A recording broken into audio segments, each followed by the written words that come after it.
Good evening, Franklin Township. Welcome to the October 27th edition of the Franklin Reporter and Advocate News Hour. I am Bill Bowman, the editor. I'm joined by... PJ Parker, the advertising director, and we're as both well as the co-publisher. both co-publishers, yes. And we have a great show, as I said last night. And this is the third in a row, right? This week? I am losing my ability to judge time. Wow, we're busy. But as I said last night, they're all good programs. But this one is an especially important one because we have four of the six Board of Education candidates with us. In an effort to, is there an earthquake going on? You all right? Oh, I'm sorry. Are you hearing that? I can see it. This tripod is just very weird. It just keeps shifting. So I apologize, Franklin. Oh, good heavens. This is live, folks. This isn't pre-recorded.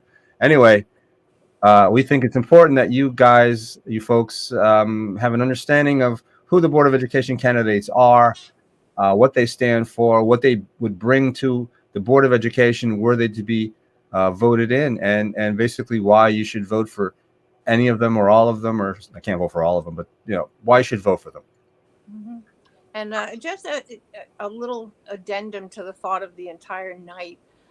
At least two people this week have said to me, well, why should I bother to watch that? I don't have any kids in the system. Well, the kids are the system. The children of Franklin Township, educated by these members administering the education processes that go on in the Franklin Township Board of Education and all of 10 schools. These kids are our future. We have an investment responsibility in each one of these children. And the people who make the decisions and just give the proper importance to what has to go on, what needs to go on, and be responsive to things that are emerging in future projects and future ideas. We all have a responsibility in this, Franklin. It's very important that if you live in Franklin Township, that you make an investment in watching these candidates, hearing what they have to say, what they stand for, and making a decision to vote them in to one of the most important positions they will ever hold in their lives. So we appreciate that you've tuned in tonight. Yeah, not to be mercenary about it, but the school board does take, or the school district does take the biggest chunk out of our tax dollar. So even if you don't have kids in the school system, you're still paying property taxes. And these are the folks who decide how to spend the school portion of those property taxes. So you want to know what their thoughts are in terms of that as well. Mm-hmm. So the way this is going to work is, this is not a debate. This is a forum. I have taken the names of all four of the candidates that we have tonight. I've put them on little pieces of paper and put them in this bowl, and I've mixed them around, and I'm going to be picking them out one by one, and that's how we're going to bring people to the stage, as it were, and then ask them very embarrassing questions, probably make fun of what they're wearing, and then send them off. And in light of that, those who are in attendance right now are Board of Education President, Ms. Nancy LaCourte, Vice President Ardaman Singh, Board Member Walter Bernie Jackson, and Challenger Marco Bruno. There are two candidates who are not able to be with us tonight. Mr. Lauren Long, did say that he was unable to attend. We did not hear from Pat Stanley, but in all fairness, that the slate is delineated. There are 6 candidates for the positions of Board of Education members. 3 positions, right? Before we begin, let's have a little word from our sponsor, shall we? This news hour is brought to you by Nick and Robin White DeMeglio of the DeMeglio Home Team at Berkshire Hathaway Fox and Roach Realtors, the realtors with a heart. They treat every client like their only client and offer residential and commercial real estate services. You can reach Nick at 732-828-9403 or at nicholas.com@att.net. That's nicolas.com@att.net. Well, now, and who was that masked voice? I know, what a lovely voice that person has. Let me thank Nick and Robin for their continued support of the News Hour. Yes. All right, are we ready? Are we ready? I'm going to make. Can I do this? I'm not even looking. I'm just gonna make. I apologize for that noise. This tripod just has a mind of its own. And the first person up is Marco Bruno. So let me let's get rid of this. Bring Marco up. Hello, hello. Hello. Mr. Bruno, how are you? Very good. How about you? We're doing fine, thanks. Thanks for agreeing to come on. Of course. All right.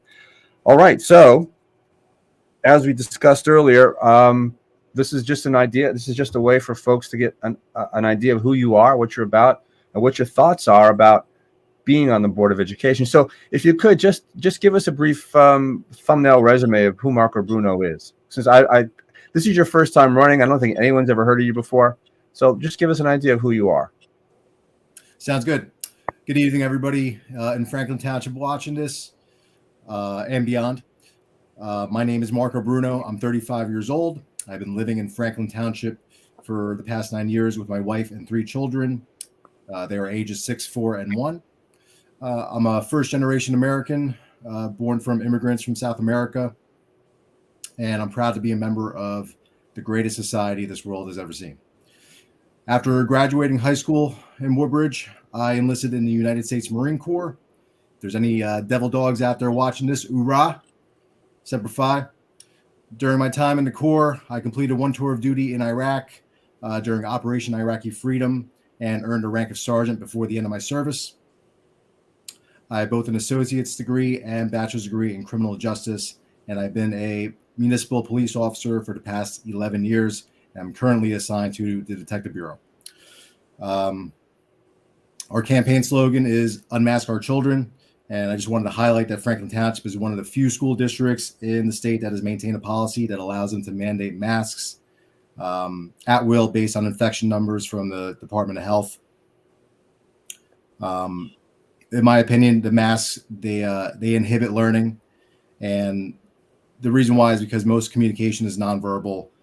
Covering your face denies a young learning child the ability to see the movement of your lips and other facial features so they can understand and learn from you and each other. And it also muffles your voice, making it extremely difficult to hear and understand speech. I'm also running for Board of Education due to the new sex ed standards being implemented by the New Jersey Department of Education. It's a lot of parents find it to be very inappropriate and perverse material. I personally do myself. I wouldn't want my children being exposed to it. And I've yet to meet anybody that really supports it. Not to say that there isn't anyone out there that does, but once you actually look deep into it and know what it really all is, then I think that's the best policy for parents to actually be informed. And that way they can make a good decision about whether they want their children to be included in this education. One thing I saw from another school district, it was Perth Amboy. They fully adopted the standards, but they also sent a letter both in English and Spanish to all of their constituents, letting them know that was the case, and also advising them of the option to opt out of the education, as well as a link on their website to it. And it was pretty transparent.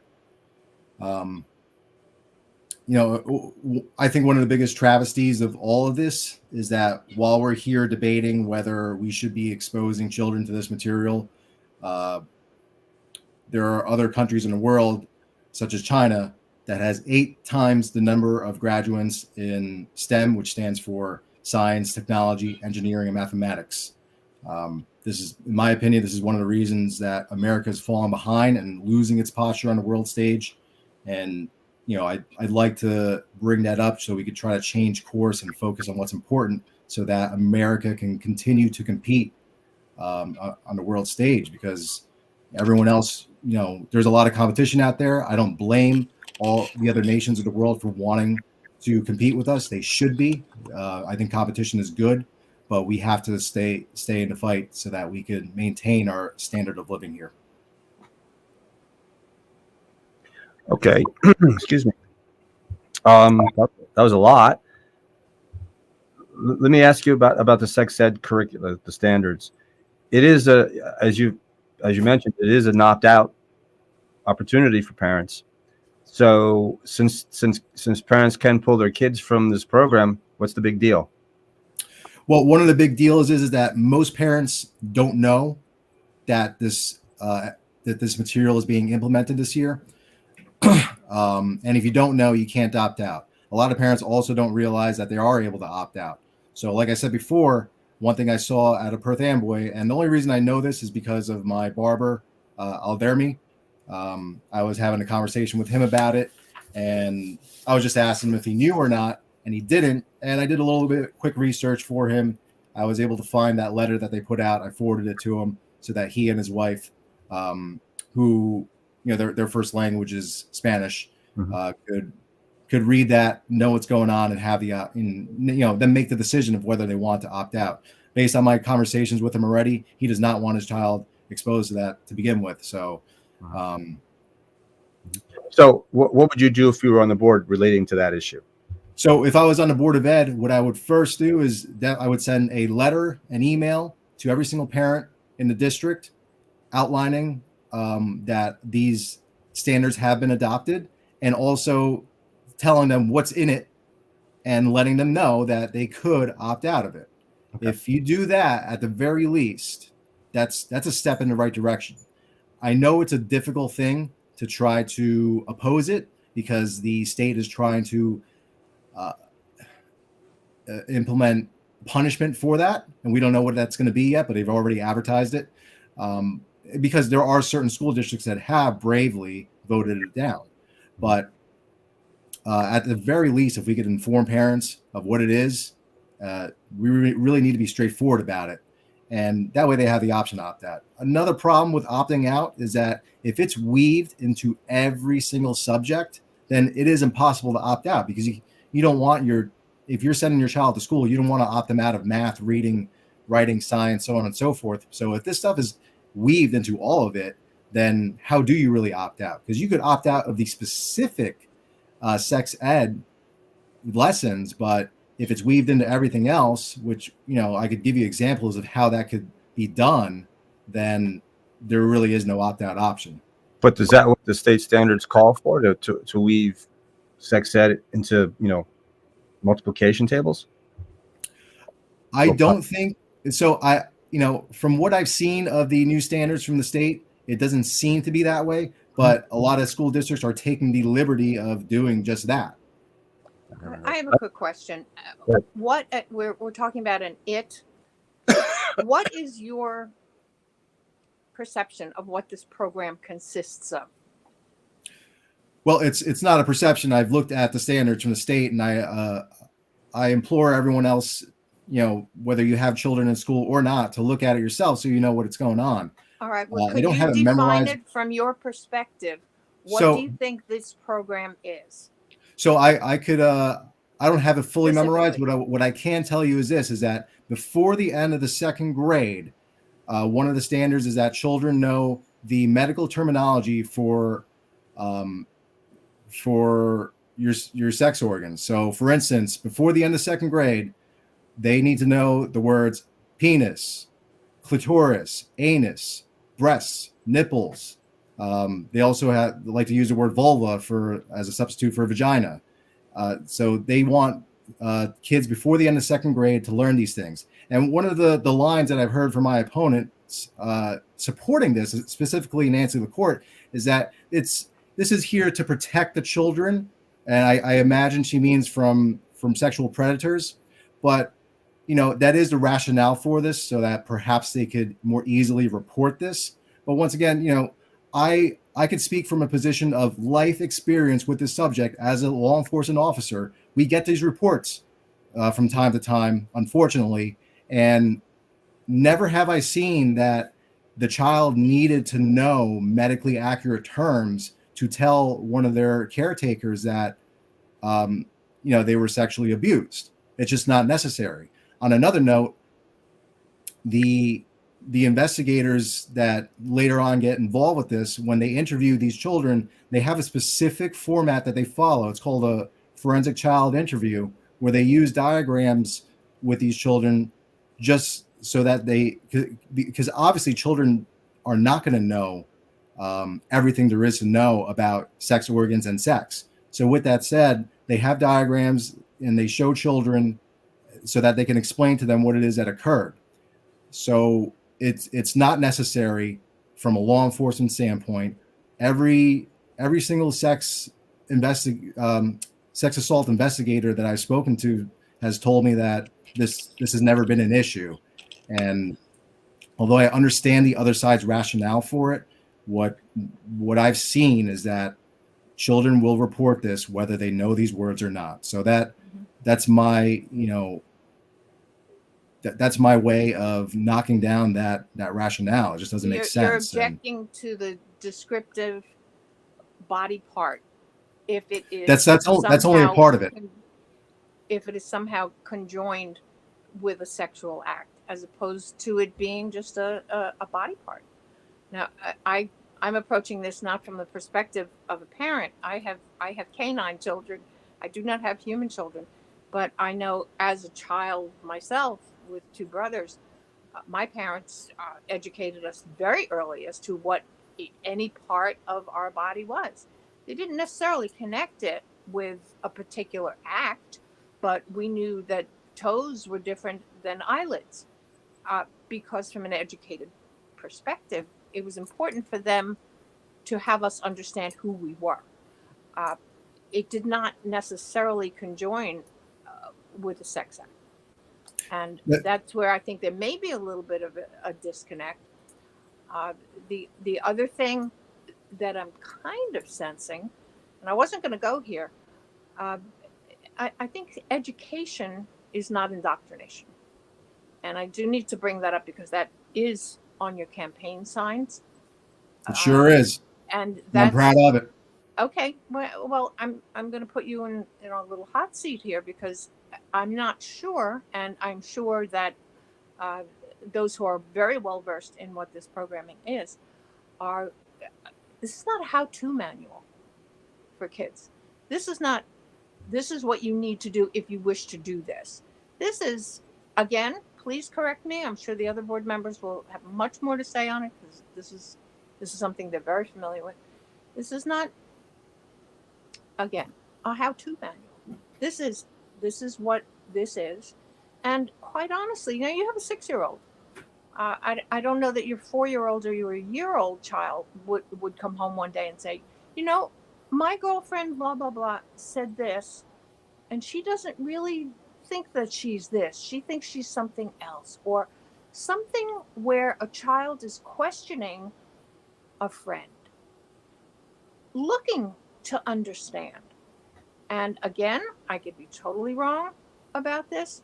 I think education is enlightenment.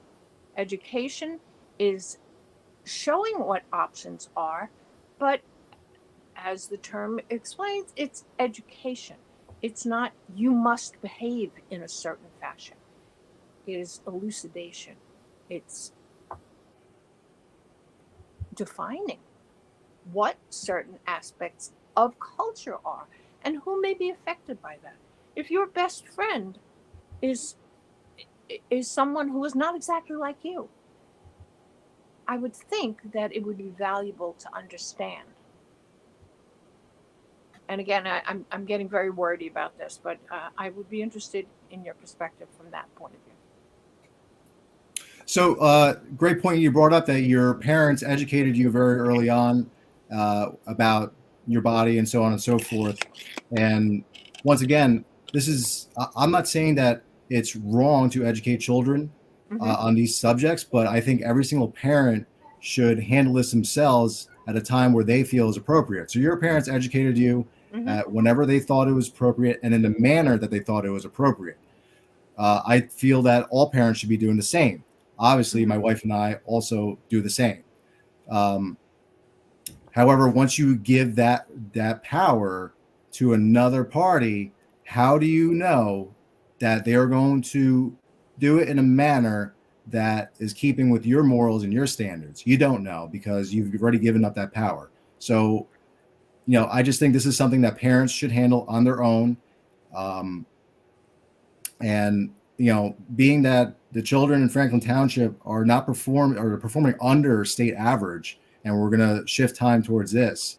It doesn't really make a lot of sense. I think what does make sense is that Franklin Township is such a diverse community on so many levels that to eliminate one of the facets of that diversity may in the end be a disservice to all of us. Again, I'm concerned that this program is being perceived as indoctrination as opposed to education. So that's I'm sure others are going to explore that in greater detail. Okay. All right. Let me ask you something more general. Just take this to 30,000 feet Well, yes. high. Well, part of the You there? yeah. What did you say? I'm sorry, we got a little bit of a hang up there. I was just gonna take the conversation to a different level, just go to a different tack. What do you, in your opinion, what do you think are the three biggest issues facing the school district right now? So as far as I'm not a part of the Board of Ed right now, so I'm not privy to everything that's going on. And, although I criticize things here and there, I also want to say that, that's kind of what election season does. It makes us highlight everything that we disagree about, when at the end of the day, it's probably, a very small percentage is what we disagree. We probably agree on a lot more things at the end of the day, but unfortunately, election season brings that out of us. And it's a lot more,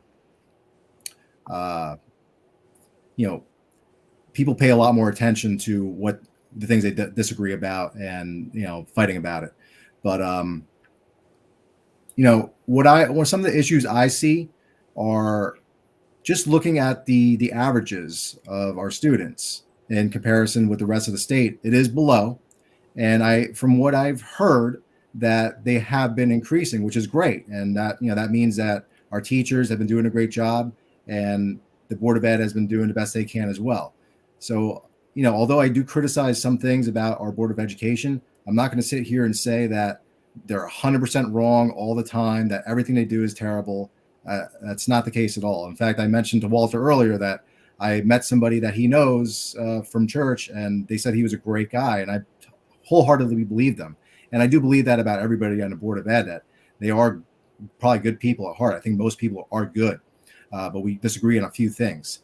So, like I said before, being that we need to bring our kids up to snuff when it comes to reading, writing, arithmetic, if we could divert more time and effort and resources to that, I think it would be more productive. And that's what most parents send their children to school for, is to learn that type of stuff. And parents usually want to be the ones to teach them their morals and everything else.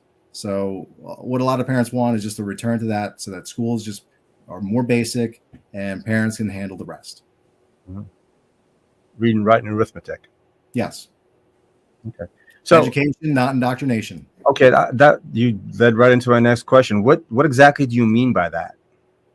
So what I mean by that, and what I was going to say before, is that on top of the medically naming genitals, there is also a lot of gender ideology woven into all of this new sex ed standards. So, you're with that, teachers are now in charge of teaching young students about people that are transgender or lesbian or gay or whatever the case may be. And that's a conversation that most parents want to have with their children when they feel the time is right, especially when they're younger. A lot of times most children, they don't notice these things, and parents don't want to bring it up to them just so soon. And it's different for every single kid. So a lot of parents just want to handle it themselves the way they want to when they feel it's right. Okay, but again, that program, parents can opt out.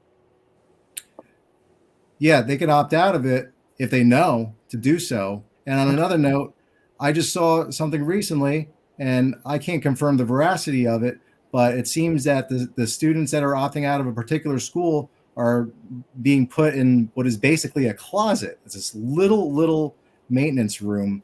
I saw pictures of it, and all that's really going to do is discourage anyone else from wanting to opt out. If kids got to be stuck in that room for the 45 minutes of that lesson all the time, they'd rather probably be with the rest of their friends, and they're probably that's gonna cause a lot of parents to not want to opt out. Mm-hmm. Okay, so interesting choice of description. That closet. Yeah, funny. What would be your priority as a school board member, or your priorities?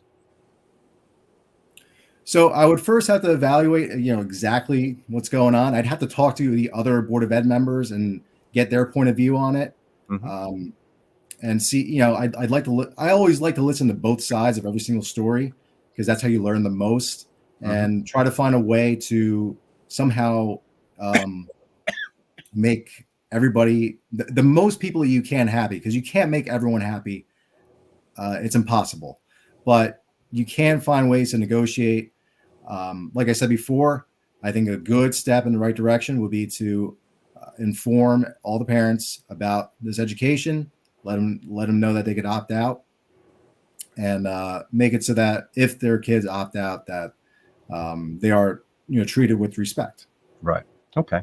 Again, the other just the other part of what Bill's question was, what do you perceive as the top 3 issues that need to be faced by the Board of Ed right now? And so what are the your top 3 issues in solving those problems? So as you see them. As of right now, I would see the top 3 issues as the proficiency levels of the students. We need to bring those up, and we got to figure out what we got to do it. The sex ed stuff, to figure out what we can do to make everyone happy there. And on another note, there's critical race theory. I think that's not a good thing to have in schools as well, and to also inform parents about that type of learning, and let them know what it is that's in the curriculum, and see if they want their children to participate in that as well. I don't think they're teaching that in they call it the SEER. They'll never call it critical race theory.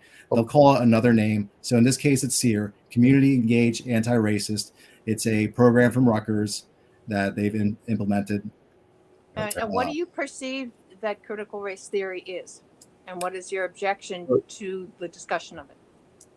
So what I've heard a lot from my opponents is that it's just a teaching of history. History has always been taught.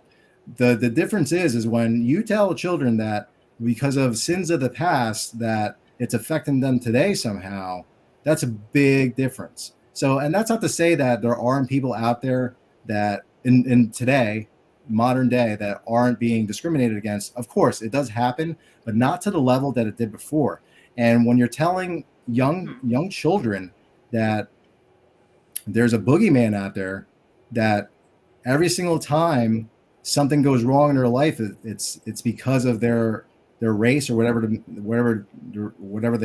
is, that's going to do nothing but give them a negative outlook on life, and it's going to cause them to be angry whenever things do go wrong, because not everything is always going to be perfect in your life. There are struggles, no matter what, and you have to fight through them. So very fortunately, I was never brought up with that outlook. My parents came from another country. This type of stuff is absolutely foreign to most foreigners. When I mention this to people who immigrate here, they look at me like I'm crazy. They don't know what I'm talking about, especially Hispanics. A lot of Hispanics come here, still believe that America is the best country in the world, that it's the country of opportunity, and they work hard and they make use of that. And they don't teach this to their children, as far as I know. So then, and that's why I see a lot of them excel. And you actually see the same for people coming from Asian countries, Africa, and the Caribbean. For some reason, all these children are excelling above and beyond people that are born here. So you're objecting to the teaching of anti-racism? Well, it sounds really nice, anti-racism, but if you look at the actual curriculum, because at the end of the day, that's why they title this stuff a certain way, because that question that you gave me right there, you're objecting to anti-racism. You must be a racist. That's what people are going to get out of it. No, I'm not saying that's what you're saying. I'm not saying that's what you're accusing, but that's the perception that people will get sometimes when you use those types of terms to describe this ideology. And at the end of the day, when you look at the actual subject matter in this curriculum, that's not what it is. It's indoctrination. And it's just giving kids a negative outlook at life. It's teaching them to observe everything through a racial lens. And just that just doesn't work. It's not good for them. I'm very fortunate sure that it's not good to have for had them to be ignorant of much of the injustices that are continuing and in many, many cases escalating way beyond what it was 50 years ago. But anyway, that's funny enough. This is the problem here, is that people want to tell people who believe in this ideology want to tell people like me that because of my genetic ancestry that I should think, act, and talk a certain way, and that's what I'm completely against. I don't believe in any of this stuff, and I've done very well in this country. No one has, I've been treated nothing but well by white Americans my entire life. And they all know what my ancestry is. They all know I speak Spanish. They all know I come from parents that speak Spanish. Mm-hmm. I've been treated nothing but well. So I have a lot of trouble finding these terrible people out there that is being advertised by those that push this ideology. They make it seem like they're everywhere. I haven't found them. And maybe you want to say it's because we're in New Jersey and we're a much more tolerant state. I doubt that as well, because I served in the Marine Corps with people from the West Coast, the South, everywhere. And I didn't run into that problem there either. I was well accepted by all of them. Okay, I'm gonna just ask you one last question, just a general question, because we have to move along. Why should people vote for you? People should vote for me because I'm a reasonable, objective person. On another note, one thing that my running mate Lauren Long loves to tell me every chance that he gets is that I'm the cheapest person that he's ever met. And to a certain degree, it's true. But what I am is I am responsible about my spending. I won't spend money on something unless it's necessary. I don't like to waste money. I think very hard about what I spend money on. I don't spend impulsively. With that being said, if I was going to be elected to this position, I would do this. I would treat taxpayer money the same way, because that's what I believe government should be doing. We should be treating taxpayer money as if it was our own. And you would see a big difference in what was being spent on and how much was being spent if people had that mentality in our government. But unfortunately, for decades and decades, they haven't. And we've seen the result. Okay. All right. Marco Bruno, thank you very much. Thank you for coming on and answering our questions. And I am going to pop you back into our green room and pick the next person. Can you see that? One at a time.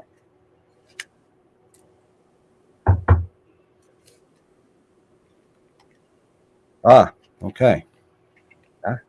Caught up my board president, Nancy LaCourte. Hello. How are you?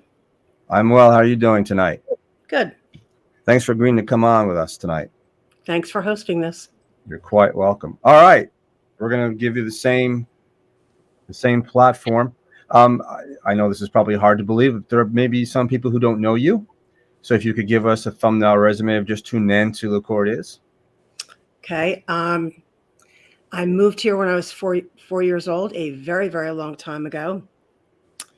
Graduated from Franklin. My brother graduated from Franklin, moved away for a minute, came back, raised my 3 children here. They graduated from Franklin.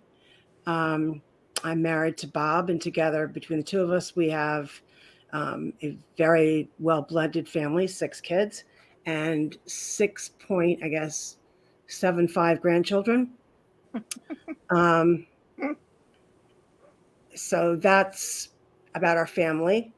In terms of my professional background, I've mostly worked in marketing communications. Most recently, I was the fundraiser and event planner for the Franklin Food Bank, which was a great job and helping the people in our community. I've worked at large corporations.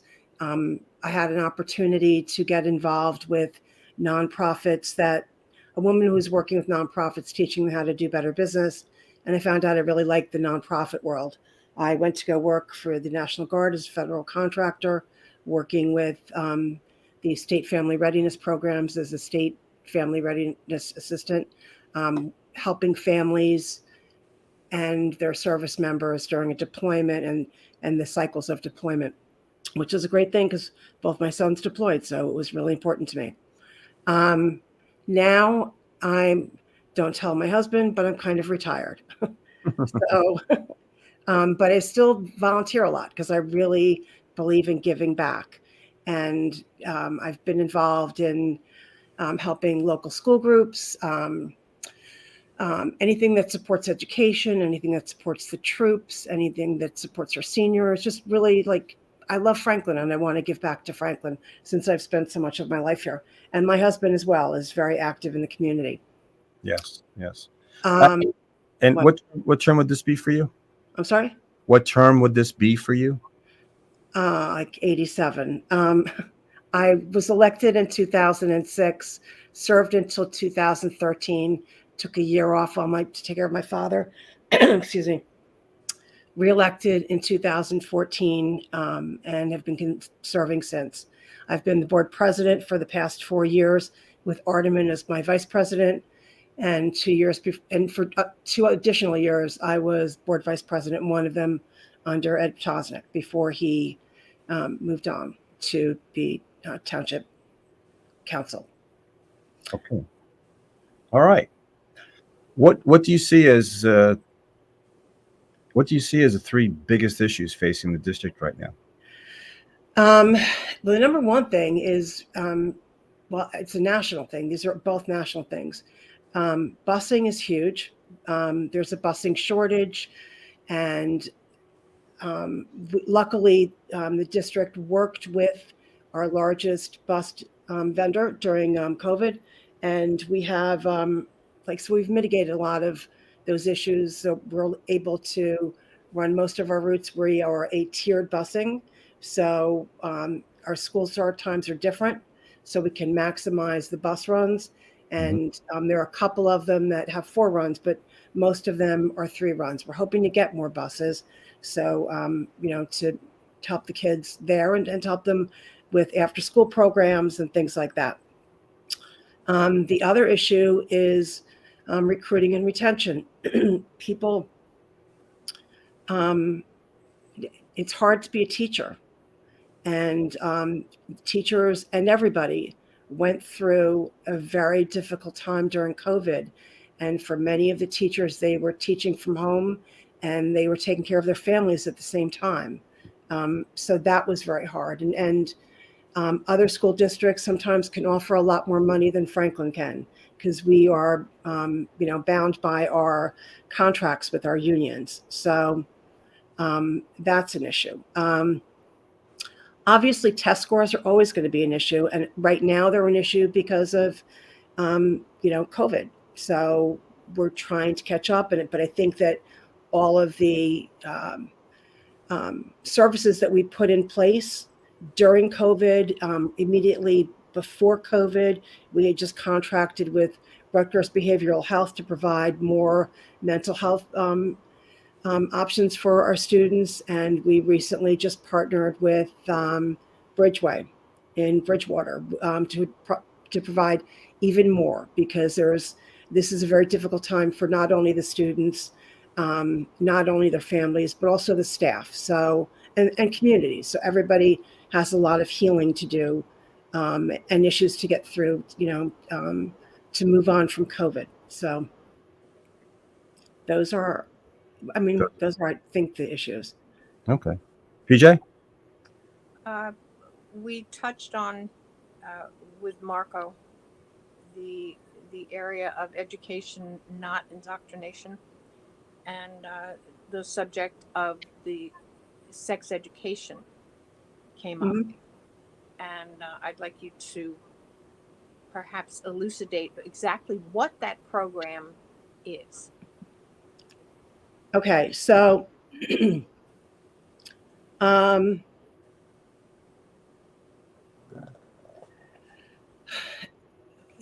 every year we go through our curriculum and we rewrite curriculum to update it, and it's on a cycle.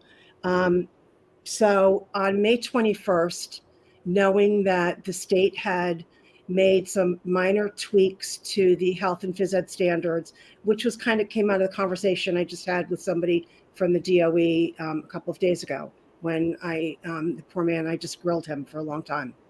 But it's like 64-page document that's written by educational professionals and attorneys. And it's no one's really going to read that and no one's really going to understand it. However, I actually did take the time to read it. So not a lot has changed, but Dr. Ravalli on May 21st sent home a letter to all of our parents telling them that the standards, had been tweaked a little bit, and asking them if anyone had any comments or concerns or any feedback or anything like that. That's on the district's website. And no one responded. Hmm. And when we put something out to our families, we put it out in English and Spanish, because what's the point of communicating if people can't understand it? Our policy is 2422 Health and Phys Ed Standards, which was revised on 12/16/21. That's on the district's website. Also on the Rubicon, it tells you the objective of what children are supposed to learn. So on, let's see, what the state, I took some notes, so I just want to make sure I'm not misquoting specifically what and where I got it from. All right, so NJSA 18A, which really governs education, 35-4.7, any student whose parent presents to the principal a signed statement that any part of the instruction in health, family life education, or sex education is in conflict with their conscience or sincerely morally held moral or religious beliefs shall be excused from that portion of the course where such instruction is being given, and no penalties as to credits or graduation shall result. These classes are typically taught in May, and they are not really long classes. So parents have the opportunity to opt out. They've always had the opportunity to opt out. I think it might have been President Bush who put out something around the time of AIDS that parents could opt out. I forget what the particular law is called. But you can see what our standards are on our website. So for students by the end of second grade, the idea is every individual has unique skills and qualities, which can include the activities they enjoy, such as how they may dress, their mannerisms, things they like to do. S.1.2, SSH.2: discuss the range of ways people express their gender and how gender role stereotypes may limit behavior.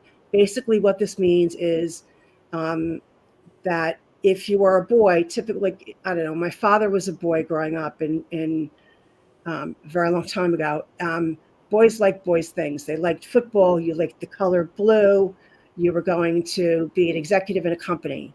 Women were taught back then that you stayed home and you raised your family and you liked the color pink, and your career goals were limited to maybe teaching or nursing.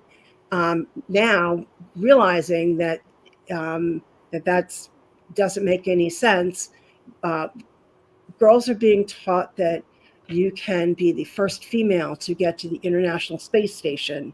You can run a country as a prime minister, or maybe the United States. You can You can do anything that you want to do. You can like the color blue, which happens to be my favorite color.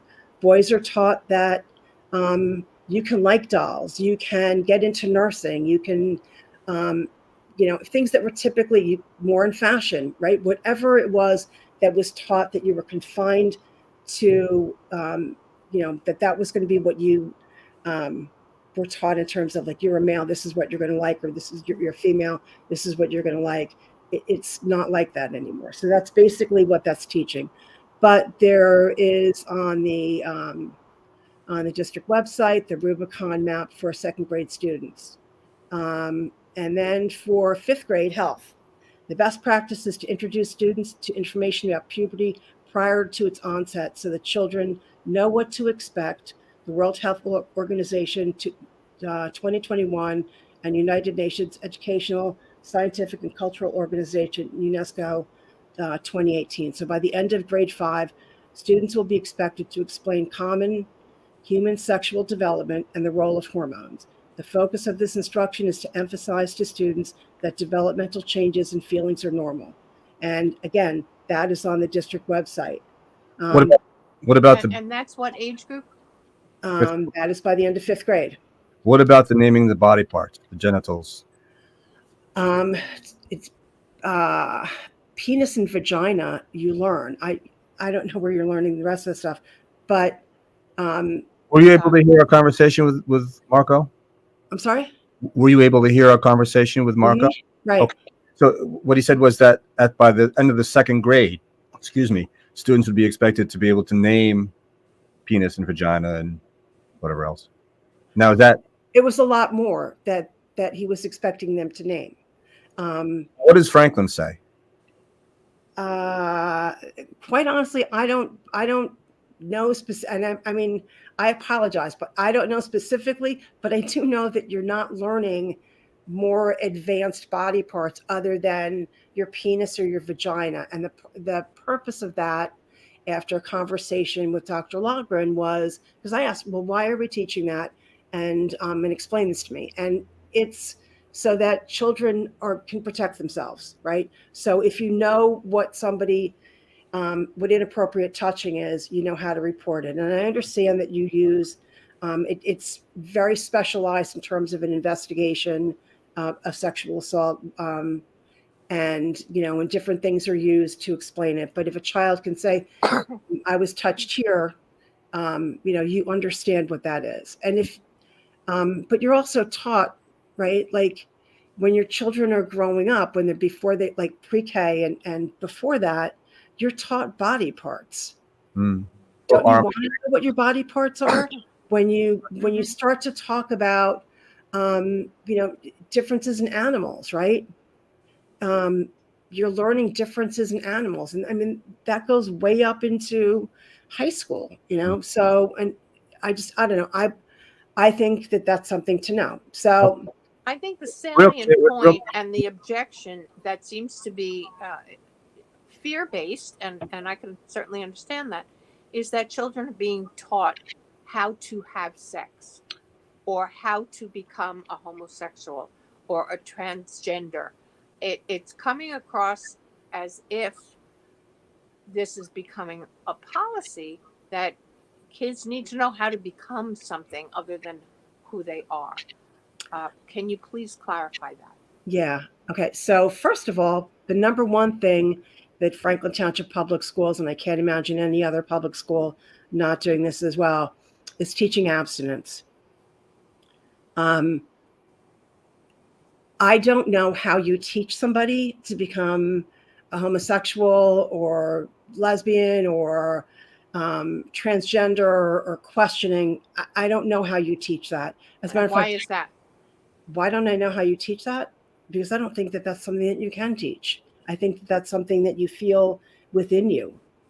It's not some that you are like, let me go grab a book on how to become a homosexual.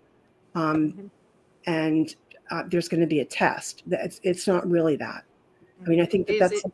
Well, then again, what is the necessity of this learning? Well, you have LGBTQIA plus students, right? And you discuss that more in high school. That's not something that you're discussing with second graders, and you're not discussing that with fifth graders. But you're just I think that the advent of TikTok and much Oh, social media information and- has lowered the age of exposure to these kinds of discussions. I think they're definitely being had. oh, all right. definitely. So to that, okay. Um, I think it's great if parents have these conversations with their children and they give them accurate information. And they know when it's appropriate to talk to their children. But the schools also, they don't just pull this out of the air and say, we're going to do this in second grade and we're going to do this in fifth grade or whatever. These are like psychologists. These are or educators, administrators. These are people. This is the DOE saying this is kind of what we want you to do. It's not just a couple of people just saying do this. And there's an opportunity in there for parent input. So it comes from a lot of different places to say what the standards are going to be. If you think that your child, this is me, right? I think that if a parent thinks that their child isn't going to know certain things at a certain age because you haven't had that conversation with them, they are going to get the information from their friend's brother who might be 16 and might have a completely inaccurate way of thinking what sex should be or how you treat somebody or how you treat your own body.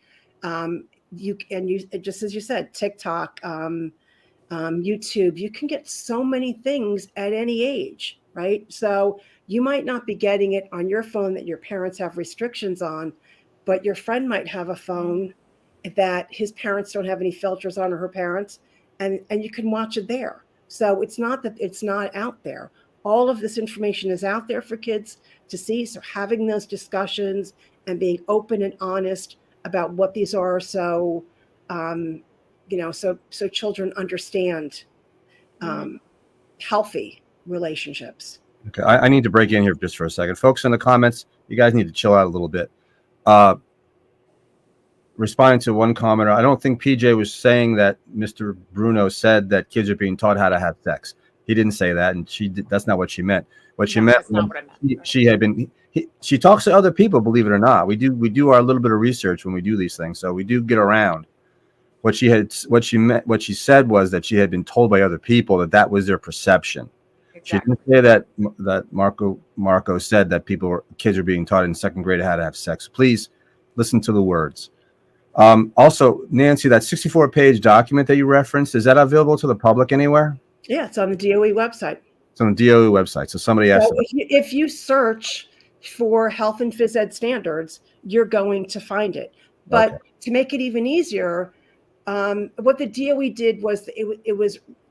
I just had a conversation with this poor man at the DOE for an hour and a half, and I feel sorry for him, but because I just was a dog without a bone or dog with a bone. But what I was trying to do was say, you have a 64-page document that is such a huge document and written not in layman's terms. Can't you come up with a 2-page thing as to exactly what you're asking people to do? And it's really more down to what the schools are doing, right? Like pushing it back down to a local level. And if you don't comply with the standards, there is a QSAC review. It's a quality review that this, unfortunately, is our year to go through QSAC. Like a third of the state, every school district, every 3 years you go through that. This is our time, as are the rest of so many other people. But it's like if you don't comply with that during your QSAC time, you're going to get dings on it. But you have 3 years. This is our time, though. So, this is why we are one of the reasons that we're complying on it. Mm-hmm. So, and the other is because it's actually, the board believes it's the right thing to do. But our standards are on the district website, franklinboe.org. And if you Google, if you go to the Rubicon curriculum map, It has, for the health and phys ed standards, second grade, fifth grade, and eighth grade. Okay. All right. I think we can move on from that. I think we've pretty much beaten that horse. So we talked about the education, the learning gap, the learning lack that happened over COVID. It's been nationwide now. It's been a national story now for a few days about how, and you guys have talked about this in past meetings about how kids have lost ground over the past 2 years because of having to learn remotely and such. Isolation, right? Yeah. And so what's the board doing? What would you do if you were given another term? What would you do to tackle that? So we got our ESSER funds, our COVID money, and we use that to put a lot of programs in place to address learning acceleration, to address learning loss, social emotional learning, mental health, all of the things that kids had to go through as a result of COVID. Are our test scores where we want them to be right now? Absolutely not. But we did have a good plan. We just didn't have time for the plan to continue before we got tested as I'm sure so many other districts did. And that's what people are responding to, is the test scores from that. Some districts didn't have plans, right? I mean, every district in New Jersey had to have a restart committee. And that was, how are you going to get back up and running? And it was Dr. Reddy, who is the county health officer, who happens to be the Franklin health officer, the Dr. Valley and his administrators, principals, teachers, supervisors, nurses. Walter Jackson's daughter, was even the voice of a student. And I represented the board with Nishita Desai on that committee. But so we had a plan, right, to get people back up and running, and, time, like we didn't have time for everything that we were doing for people to see the fruits of that. So if we get reelected, we would continue what we've started. It was a good plan, just needed the time. Okay. And we continue constantly to provide more and more support to our students in, through SEL, through culturally responsive learning, through diversity, equity, inclusion, and obviously through curriculum. Okay. So what would be your priorities if you were to get another term on the board? To continue what we've been doing. Since I was elected to the board initially, and where we are now, we are light years apart, and we're going up, and we've been going up. If you talk to the students, as I love to talk to the kids, because it's all about the kids. So what's the best thing about Franklin? And you hear so many different things, but the number one underlying thing through that is diversity. And it's diversity in so many ways. It's diversity, in terms of the people, but it's also diversity in terms of what we offer our students. There's something for everyone at every level. And there are supports for everyone at every level. Our job as a Board of Education is to produce a quality education for students, and to create, or develop, and to put into their toolkit for life things that they need to be the best versions of themselves that they can be. So, to continue what we've been doing is important. Okay. I wanted to ask you, Mr. Bruno brought up the CEAR curriculum. Mm-hmm. Can you talk about he said that basically is critical race theory being part right. of it. So I spoke to Dr. Logren about that. And actually, like any of these questions about a program that the district offers, or pretty much anything, right? So if a parent has an issue with a teacher, talk to the principal, or first talk to the teacher, then talk to the principal, and then to a supervisor, and ultimately you could take it to Dr. Valley, and then above that would be the board, right? So I asked Dr. Logren, who is our assistant superintendent for curriculum and instruction. I'm hearing a lot of bad things about SEER, but I don't really remember that much about it. And he said it was a pilot program from Rutgers. It didn't last very long. It wasn't critical race theory. What it was it was for civics, actually. And we used it for two ELL English language learner classes and another elementary class, because one of the things that the DOE said is that you have to have more civics. So we piloted that, realized it wasn't for us, and moved on. We weren't getting the results that we wanted, and saw the program wasn't for us. The program was not a program that was taught for a year, 6 months, a trimester. It was like a couple of weeks for the program. Oh, so it's not even being taught anymore. No, it is definitely not. But you can pick up the phone or email the superintendent, assistant superintendent for curriculum, any of these people. If you have a question on a program and you can't find the answer on the district's website, which has just been redone, that was actually a goal of the board, was to increase communications. And I think the new website's really good. So if you can't find it there, contact Dr. Valley, contact Dr. Logren or principal of the school or whatever, and you'll get a better answer. Okay. Bottom line, why should people vote for Nancy LaCourte? So I'm asking people to vote for the team of Jackson, LaCourte, and Singh. We've been a good team.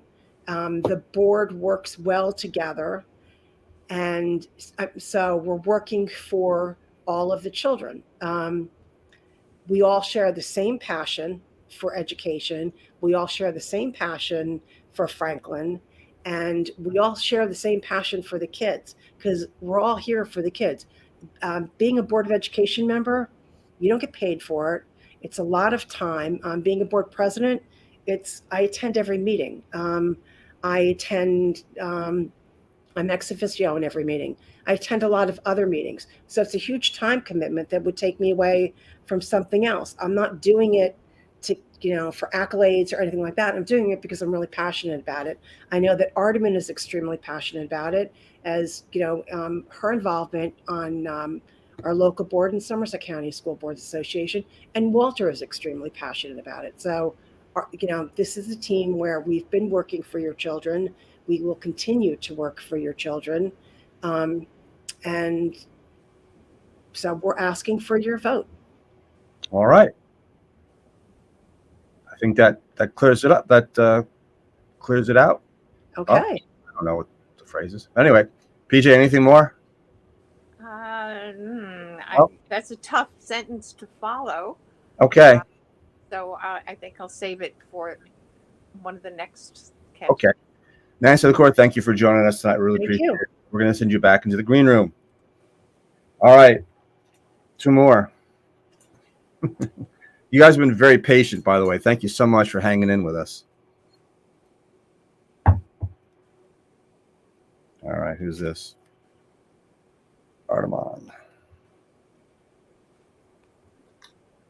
Ardeman Singh, Board Vice President. How are you?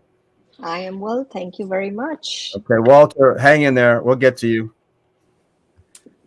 All right, thanks for joining us tonight. Again, as I said with the other guys, people may not know who you are. So give us the thumbnail resume of Ardeman Singh. Sure, absolutely. So Ardeman Singh came to Franklin Township in 1998, December, a couple days before Christmas, and made Franklin her home. I have raised 2 young boys who both are Franklin School.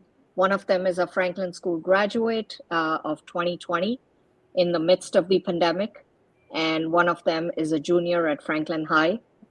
And love Franklin Township. I have been involved with Franklin Township even before I had my boys. Started my time in Franklin Township schools as a substitute teacher when I was looking for a full-time position. and the high school was being built, I would sit in the staff room and hear the teachers talk about this new building that's coming up. And I would go from school to school, and I just loved the community. I would attend a lot of different events in the community, and I got involved, and then had a little break, had my family, started a full-time career, and then when my kids got into the school system, I never had any other thoughts to put them anywhere else. I was like, they'll go to Franklin Public Schools because I've been in the hallways, I've been in the school, and then got involved in the PTOs, and went to the board meetings, saw how the board runs, and then slow and steady, Nancy LaCourte, good friend, encouraged me to join the board, and I am completing my second term, and this is the third term that I'm running with the team of Jackson, LaCourte, and Singh. So Okay. that's my little story. Okay. And you work outside of the house? I do work outside. And what do you do?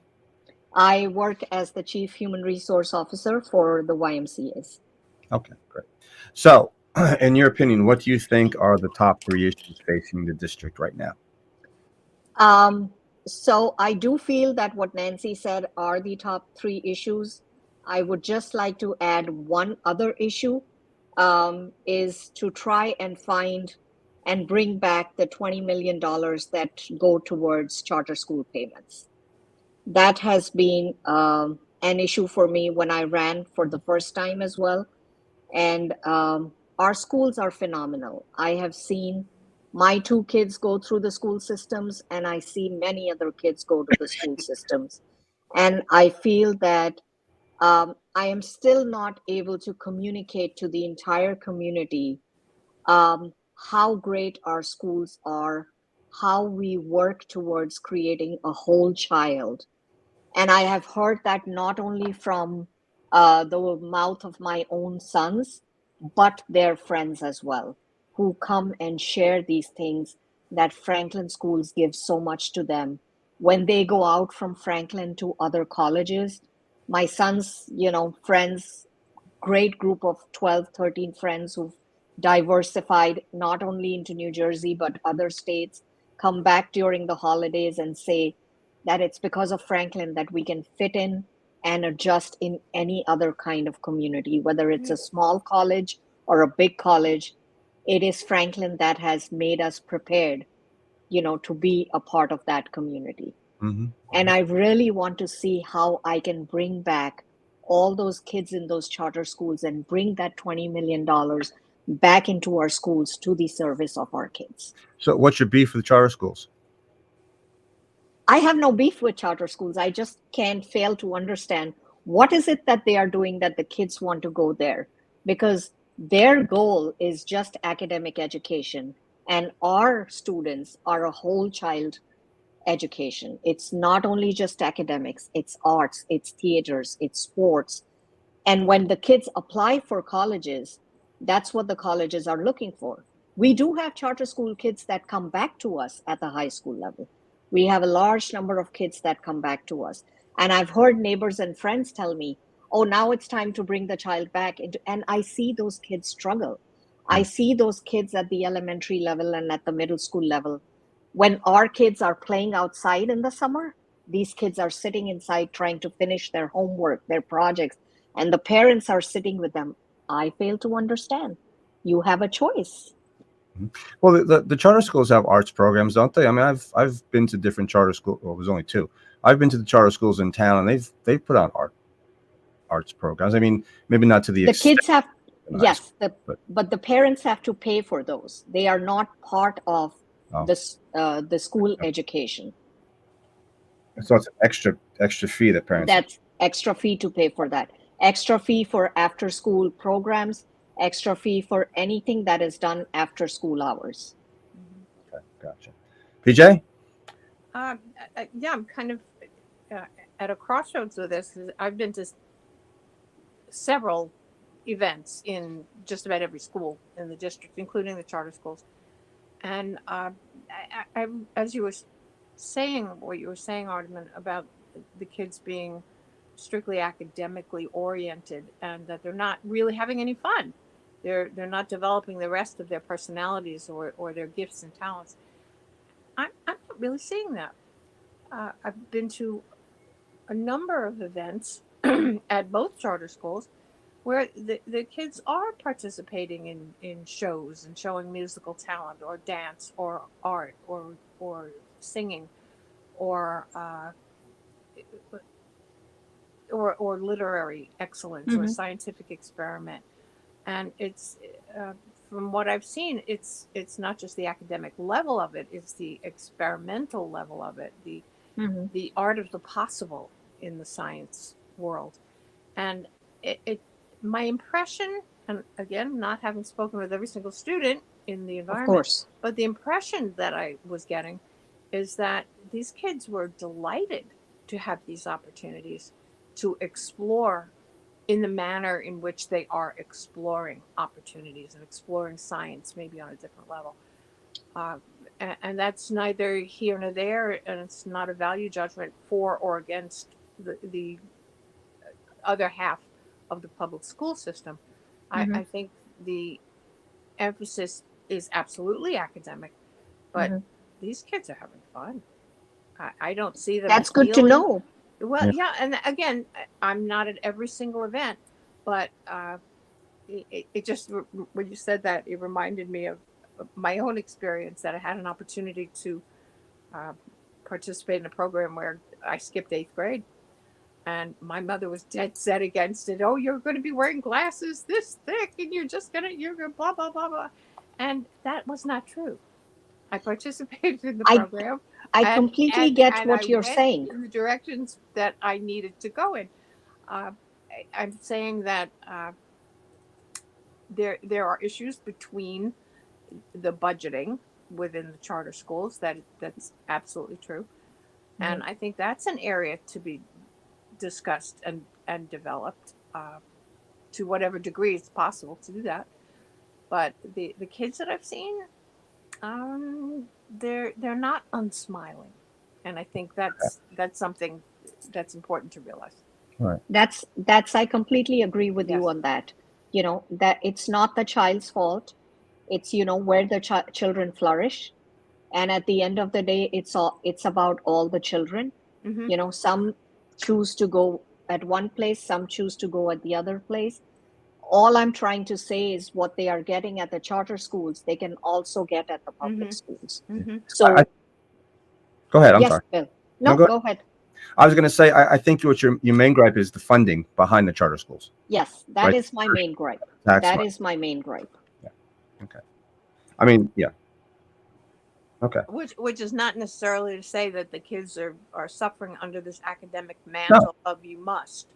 Um, Well, some kids but are. yes, I see the some kids, budgeting and that's that's viable. personal stories that I have heard. Mm-hmm. And those kids have come back and they Mm-hmm. have, you know, flourished even more coming back to the public schools. Mm-hmm. So those are personal stories. As a parent, I have heard from other Sure. All right. parents, you Absolutely. know, and I just wanted to share that Mm-hmm. Well, not since you asked me.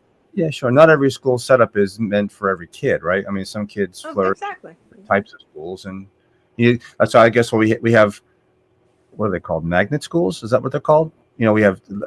I'm more familiar with them down in Monmouth County. The science Mm-hmm. schools. We have an arts school down there. So you know, certain kids wouldn't flourish in those kinds of environments, whereas other Right. kids would, and they just have to find. Some Mm-hmm. kids don't belong in college, right? Even Hmm. though they may have done well in high school, college just is not their thing, and they just don't belong going, and they should go somewhere else. But anyway, Mm-hmm. Right. that's neither here nor there.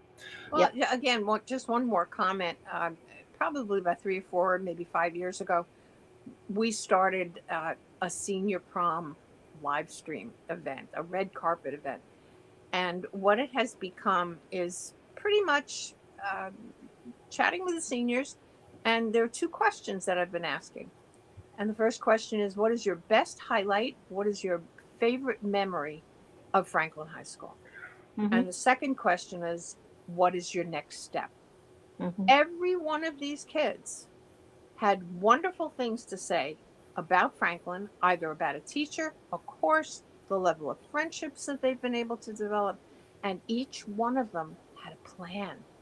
And Yes. the diversity of the planning went from engineering to education to the arts to culinary to astronomy to space travel. One kid had developed a pilot's license while under. Yes. I mean, there's just so much diversity and opportunity in the schools, and that each kid who randomly, I mean, we picked kids on basis of what they were wearing, just talk to them to keep it as objective as possible. And that's what makes you so proud, you know. But it did. And that's that was the heart of it. That Right. each one of them, unrehearsed, uncoached, speaking from their heart and speaking from their own truth, what they loved about their experience in Franklin and how it prepared them for the next steps. Right. And each one of them had a plan. And that was amazing. That was amazing. Yep. I think in this community, there's room for all levels and types of educating. I think the budget thing is something that's not insurmountable, but again, I'm on the outside looking in on that level. So, Artemis, I think the kids are, I think we've got great kids, and I think they're being educated well. Okay, Artemis. Yes. On that issue of the funding of the charter schools, why don't you, as a board, and someone's asking this, why don't you, as a board, petition? Go see Joe Danielson, have him put in some legislation to change the ways charter schools are funded, so that it's not diverting money from the other. I don't say public schools, I say the other public schools, because charter schools are technically public schools. So it's not diverting money from the other the traditional public schools into the charter system, but because the funding system is horrible.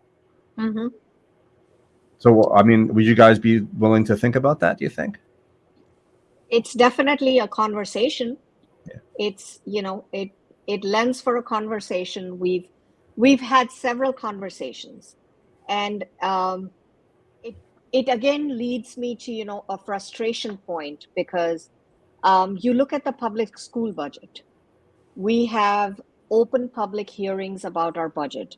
Our budget is very open and transparent. Line by line, every item is shown. It is on the school website.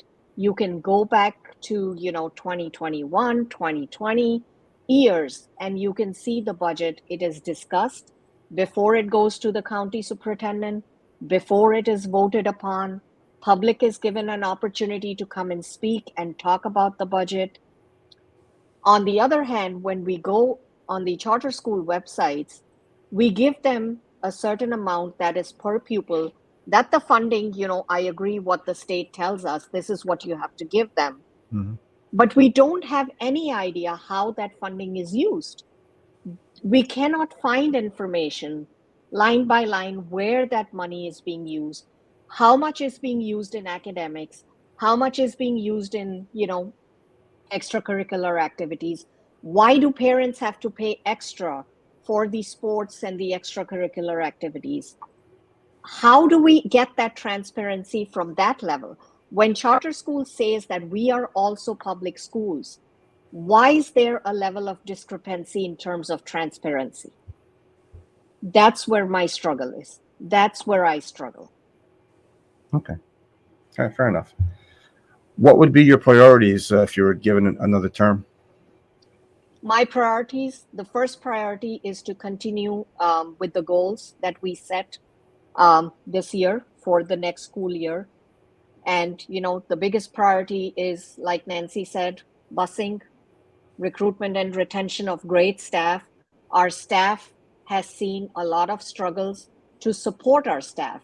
If our staff is not supported, the staff will not be able to support our children. So we have long-term staff that we also have to think about, provide the staff with the social emotional tools so they can provide the social emotional tools to the children, and to move the district forward. We are going into QSAC this year. That'll be our priority, to make sure that we're meeting our goals. We are trying to figure out the busing issues, trying to figure out the retention of staff, filling in the positions that are vacant, and making sure that we're within our budget, making sure that, our residents, our community members who are, senior citizens, our adult community who don't have kids, they also pay 64% of, taxes that go towards our schools. They are getting the bang for their buck. They're making sure that our schools are running fine. We have to work towards our getting our scores at a good percentage. Our kids are doing fine, safe, making sure our schools are safe and secure. We're hearing about incidents every other day. We have to continue to make sure that we are making our schools safe. Security issues that we are dealing with, just enhance them, review them, and keep taking care of those things. That will be our priority as a team. What do you mean you're hearing about incidents every other day? What? At different states, there is a shooting somewhere. Days, I thought Those incidents okay. in different states. So we want to ensure that our kids are coming to school and are safe when they come. Okay. Yeah. All right. I think we would be remiss if we didn't ask Ardaman her thoughts about the sex education program. I can tell you about that. What Nancy said, we have the health and PE things. I can only say that I have also read the policy. I do know, things like breast self-examination is not taught until grade 7 through 12. I do know that dating violence education is not taught until grades 7 through 12. Gang violence, yes, they start teaching that at the elementary school levels. Health safety is started. They start talking about these things at grade 1 through 12, and it's only for 2.5 hours on a weekly basis. So it is very clearly outlined. There's point by point. I used to look at it when my kids went to school. If parents, want to look at it, go into Rubicon Atlas, pull up the standards of any subject, not only just health and PE. Pull it up and you can see line by line every item that is listed there. What standard is taught in which grade? Mm-hmm. I completely agree. We are not teaching what that is being. I think this is Board of Education are non-partisan elections. These are just being made very political by using sex education, critical race theory, and subjects like this. And people are trying to politicize it. We are not politicians. In a way, yes, we are elected officials, but education has always been non-partisan. And we are just trying to bring these things in to create unnecessary chaos. We are here for the education of our children. We are not here to, create any kind of anger or any kind of disrespect or anything. We are here for the children and for all our children in our community to make them real good adults, to go out if they want to go out for further education, or if they want to go into, career and technical education. It's up to them. Like PJ, you said, we are here to help them develop their career path here and give them the best of the education that we can. That's our goal. And that's what it should always stay. I forgot to ask Nancy, and maybe you can answer this question. How do parents opt out? I think she said they had to fill out a form, but are they notified? Is there a letter that goes out or something? Yes. So when my kids were in the health and PE class, we would get a letter every time before that subject was being taught. Now it's on Genesis. You get it on Genesis. You have the option to opt out. If you don't sign it, don't opt out, then you're automatically in and you will attend that class. And Ardaman, I just have to say, I've been covering school board since 1983. And it's very rarely that a school board is nonpartisan. If you look under the sheets, you'll find it. You'll find it. Believe me. I'm not saying that that's not necessarily I'm going to leave it at that. It's not Franklin you can leave it talking about. No, I'm not saying that. I'm not saying that. No. Yeah. No, I'm not saying that. I really wish people would, really keep politics out of it. Oh, that's my genuine feeling. That in my career, I've covered I've covered nonpartisan towns. Mhm. That when you look Mm. under the sheets, you see where the money's coming from, and it's highly partisan. Okay. And a Okay. lot of towns.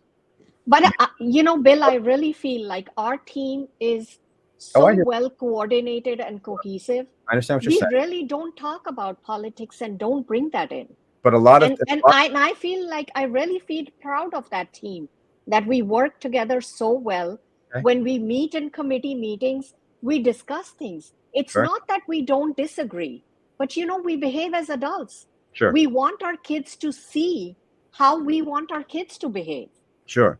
And Proud I'll of say it. that in a lot of towns, the school board is seen as a training ground for higher up. Next stop is town council or borough council, whatever it is. Next stop is the county. Next stop, it's like it's A political stepping stone. it's a political stepping stone, and that's how it's treated. I'm not necessarily saying it's so here, Mm-hmm. even though we've had some experience with that, but that's how it's treated in a lot of towns. And all you have to do is go look at the ELEC records on a lot of these things, and you'll see that I mean, I covered Bradley Beach for a while when I worked at the Asbury Park Press, and Bradley Beach supposedly has a nonpartisan government, but now when you looked under the hood, anyway, that's neither here nor there. But those are all my questions, Peach. Do you have? Well, again, just not to stir the hornet's nest continually, but I think the sex education topic is really heavily weighing on many parents' minds. And I would like you to comment on the language of education versus indoctrination when it comes to that particular program. My comment is that, we're teaching our students to be a whole child. And we're teaching them to become critical thinkers. And we're not teaching them, to, I don't know how to answer that question. My kids did not learn about these things in second grade, third grade. My kids were exposed to these things.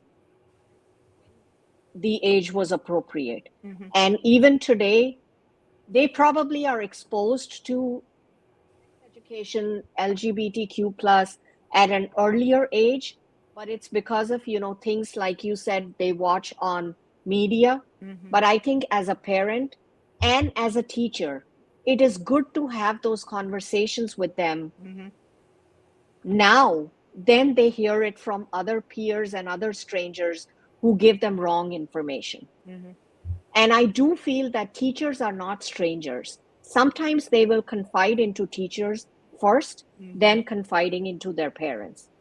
And I think if we have a great relationship between a parent and a teacher, they can have real good conversations with a child and not confuse the child, but make sure that we're giving the right answers to the child. And So the appropriate answer. And the appropriate answer to the child. And I think that's an important point to bring up, that the second grade curriculum in this subject matter is certainly not going to be the same as the sixth grade curriculum. Right.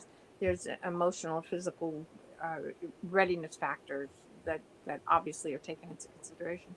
Right. But the idea that these things are about the natural body, whether it's conjoined with the sexual act, I don't think the second graders are being taught about sexual activity. Absolutely. Again, and I may get criticism from the audience members who think that I'm taking a stand one way or another. Well, I kind of am. I think it's age appropriate that there is no harm in teaching a child what a certain body part is called for whatever reasons, for education alone, because they intellectually they should know what their body parts are. I mean, you're not going to call an elbow a toenail. Right. So it takes the sexuality out of it when you're just saying this is this. It's not implying anything beyond that anyway, and I'm sure that's debatable. Right. But the idea that it's an enforcement of a particular you know what, I'm not even going to say lifestyle, because specifically Homosexuality has typically been genetically proven to be a genetic issue. It's not a lifestyle. It's not a choice. But that's a whole nother news hour. Yes, it is. Okay. Anyway, so on that note, Ardeman, once again, always a pleasure. Yes, thank you. Thank you so much. I Thank- appreciate you both taking out the time to do this as well. Okay. And I hope that, I just want to end by saying that the viewers who are watching will make a wise decision and elect Jackson LaCourte and Singh our team. Thank you. All right. Thank you. Thank Take care. you. Mr. Jackson, you are a man of infinite patience. Well, he's wearing a Franklin sweatshirt. Of course he's patient. It's part of the warrior philosophy. I have to unmute you. You have to unmute yourself, though. Is it my turn? Is it my turn? You're up. You're up, man. How you doing? I'm good. I saw you getting up and walking around a little bit, getting the blood back in the legs. I know tall guys like us, you can't sit for a long time because your toes start turning purple. Yeah. Yeah. All right. Well, again, thank you for joining us tonight, and thank you for hanging on. I know it's been a long evening, but I think it's been a very educational evening for folks who have been watching and will watch up until Election Day. Yes. So, like everyone else, I don't know that everybody knows who you are. I don't know how they couldn't know the Action Jacksons, but there are some who don't. So, why don't you give us a thumbnail resume of who Walter Bernie Jackson is? Yes, I will. So, as Bill said, my name is Walter Bernie Jackson Jr.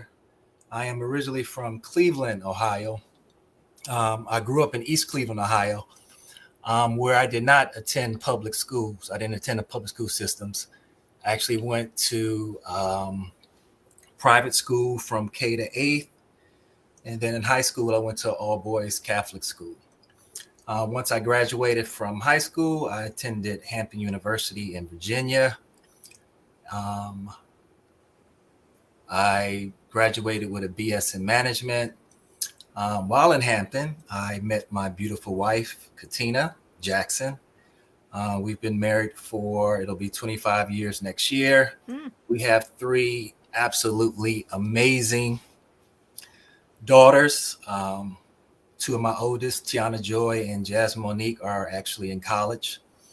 And we still have a sophomore, Chloe Alexandra, who's at the high school. I enjoy and love Franklin. I've always loved this community because of its diversity. Before I was a board member, this is actually my 3rd year of my first term. And I would say before I was a board member, kind of low-key, kept to myself, but I enjoyed being involved. I enjoyed being involved in my kids' lives and what was going on with them in school. So we never missed the parent-teacher conference. We never missed the early morning parades, Halloween parades at the middle school and plays and things of that nature. I've always enjoyed being a part of what was going on with my kids and to help with their success. And Franklin has done an absolutely amazing job in ensuring that my kids were successful throughout their educational endeavors, through all the schools, and even now in college. So it's Franklin is a true testament of what my kids personally are a true testament of what Franklin meant to them and what it means to put in the work, to have the support of everybody, from the principals to the support staff, the janitors, the security officers, to have the support of everybody to ensure that our kids are successful. I think what makes Franklin special, and I'm glad to be a part of this space. Cool. And what do you do for a living? So I am a senior compliance officer for Bank of America Merrill Lynch. I just celebrated my 26th year with the company this past August. Ah. Yeah, so Wow. I'm still there, sticking around and enjoying the opportunities and what they have allowed me to do with my family.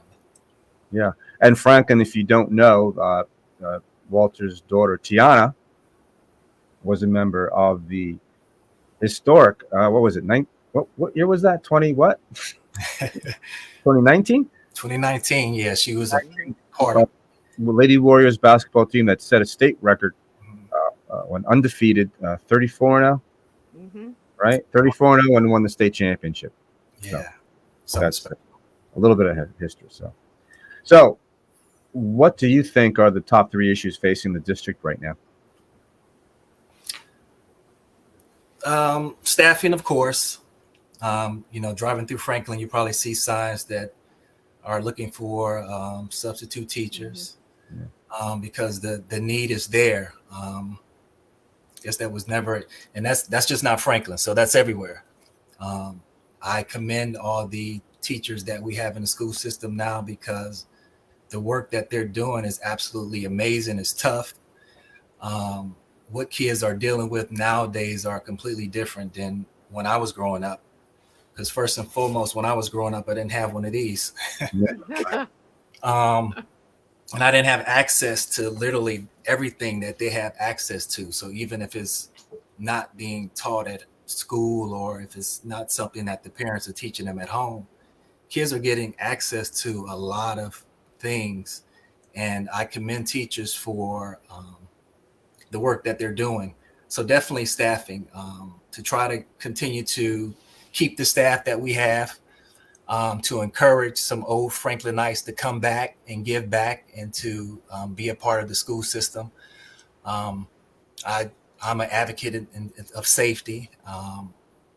As Artemon mentioned, there's still things going on throughout the countries at different schools in terms of school shootings. So I commend the board on doing the things that we did to ensure that our schools are safety with our man traps and things of that nature, to continue to encourage kids. I have a daughter, so when I send her off on the bus, I want to be comfortable knowing that when she goes to school, she feels safe.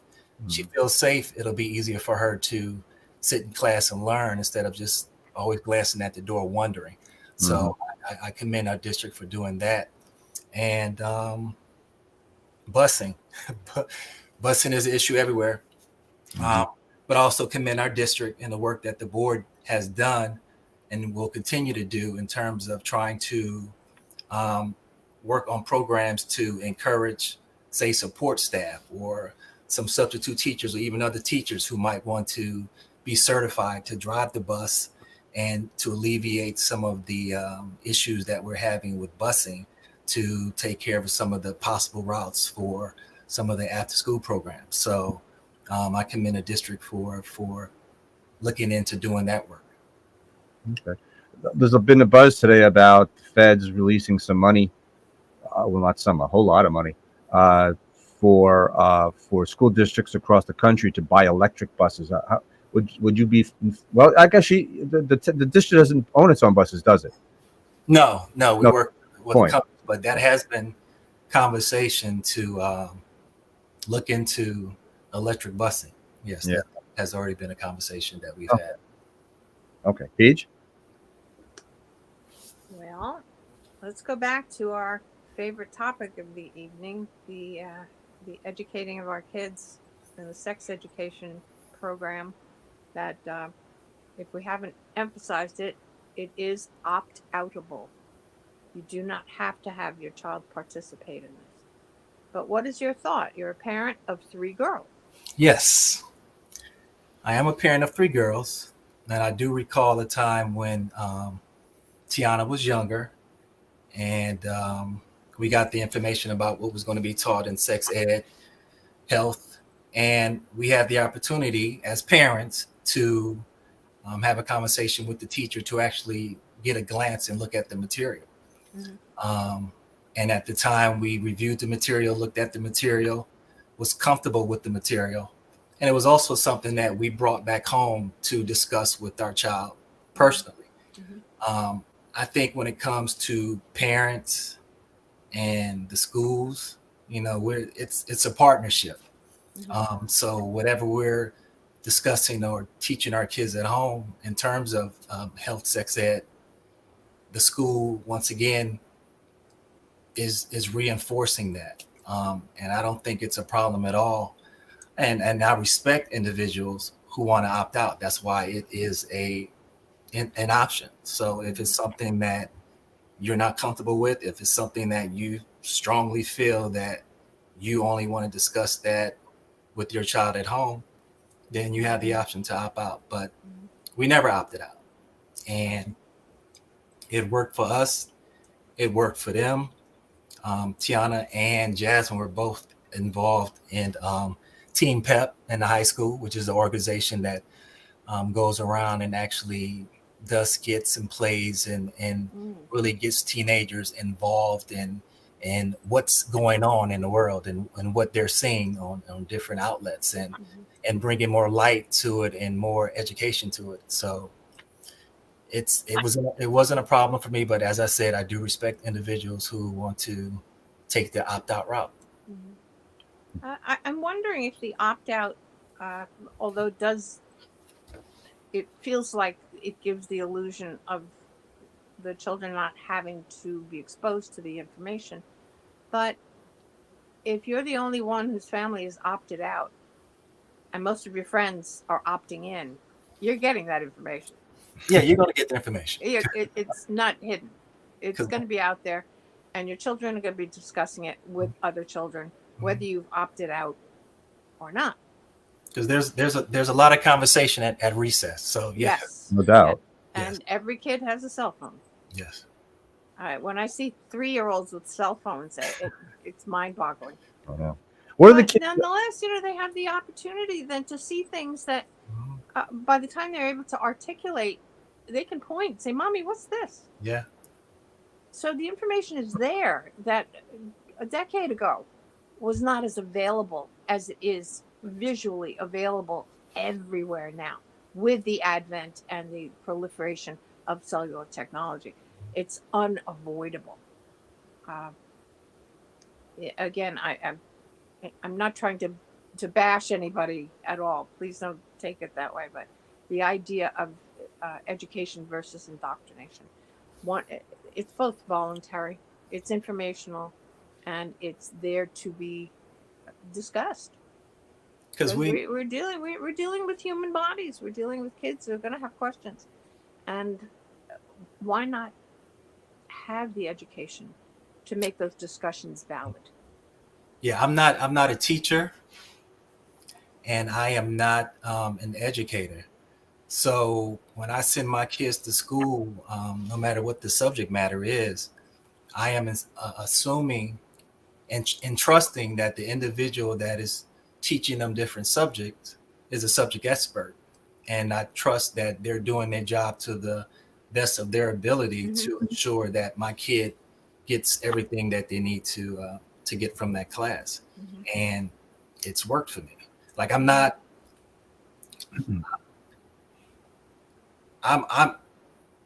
vested, not only because I'm a parent, but I have had the opportunity to enjoy my kids growing up in a district and actually being involved with their friends and sharing relationships. So like I mentioned before I was even on the board, I was involved, and I was involved and active because I wanted to be.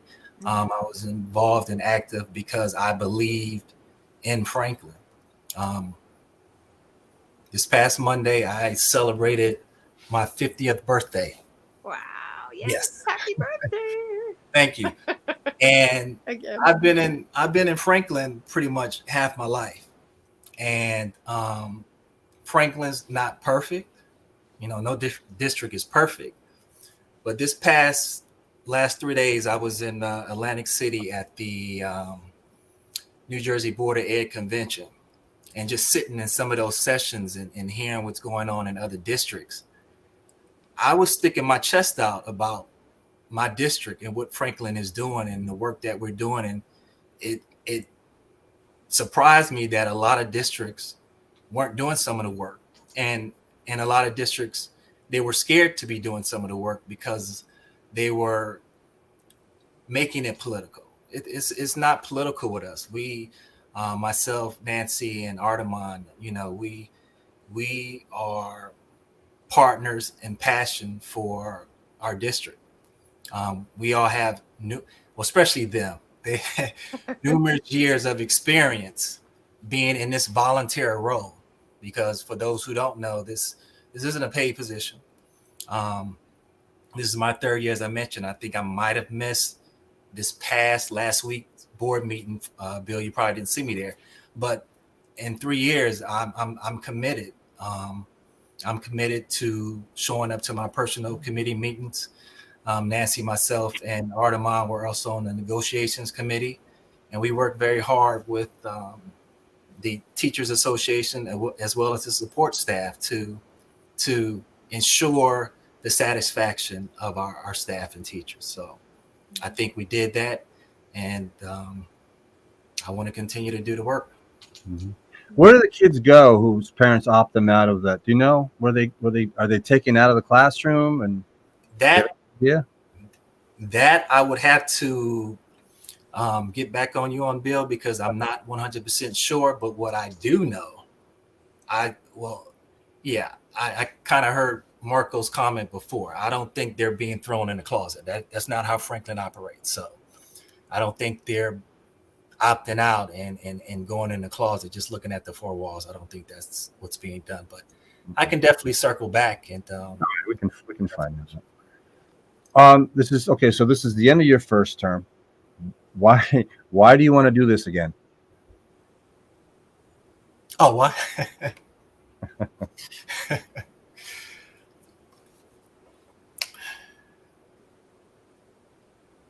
I enjoy the work. I not only enjoy the work, I enjoy the rest of the individuals on the board of ed. Definitely had relationships with some of them before being on the board of ed, and being on the board of ed and working with them and working with our one employee, Dr. Ravalli, and his team. I've heard rumors and stories of what things used to be in the past in terms of the board in Franklin. And I don't ever want it to go back to that. I like what we're doing. There's proof in the pudding of what we're doing. There's still more work to be done, but I enjoy the work. Last year was absolutely amazing. Well, early this year was absolutely amazing for me that I was able to hand my daughter, Jazz Monique, her diploma at graduation. And not just her, but to also shake and fist bump and elbow bump over 500 and something seniors. That was special to see the smiles on their faces and their accomplishments and just the fact that they were, and even for those who might be unsure, just knew that they made it. And I could personally say I helped them make it. So I want to continue to do the work. The work is hard. The work is challenging, but I'm committed. I'm committed to continuing to do the work for our district. I think people are pleased with me personally, pleased with the rest of the board personally. And I don't want to disappoint. I don't think I've disappointed, and I don't plan on disappointing them in the future. Okay. What would be your priorities if you were to win another board term? After the celebration? After the celebration. There's so much work, like I said, to be done. If you look at our board goals, this year we talked about health and safety, which is always important, equity, diversity, equity, and inclusion. That's important. So it's just not important from a school standpoint. You know, my company has a DEI program, so it's something that everyone's talking about, everyone's doing, because there has been disparities we did our due diligence and found out what those disparities were. And now we're doing the work to ensure that there's no kid left behind and that every kid has the opportunity. As I mentioned before, with staffing, that was actually a new board goal.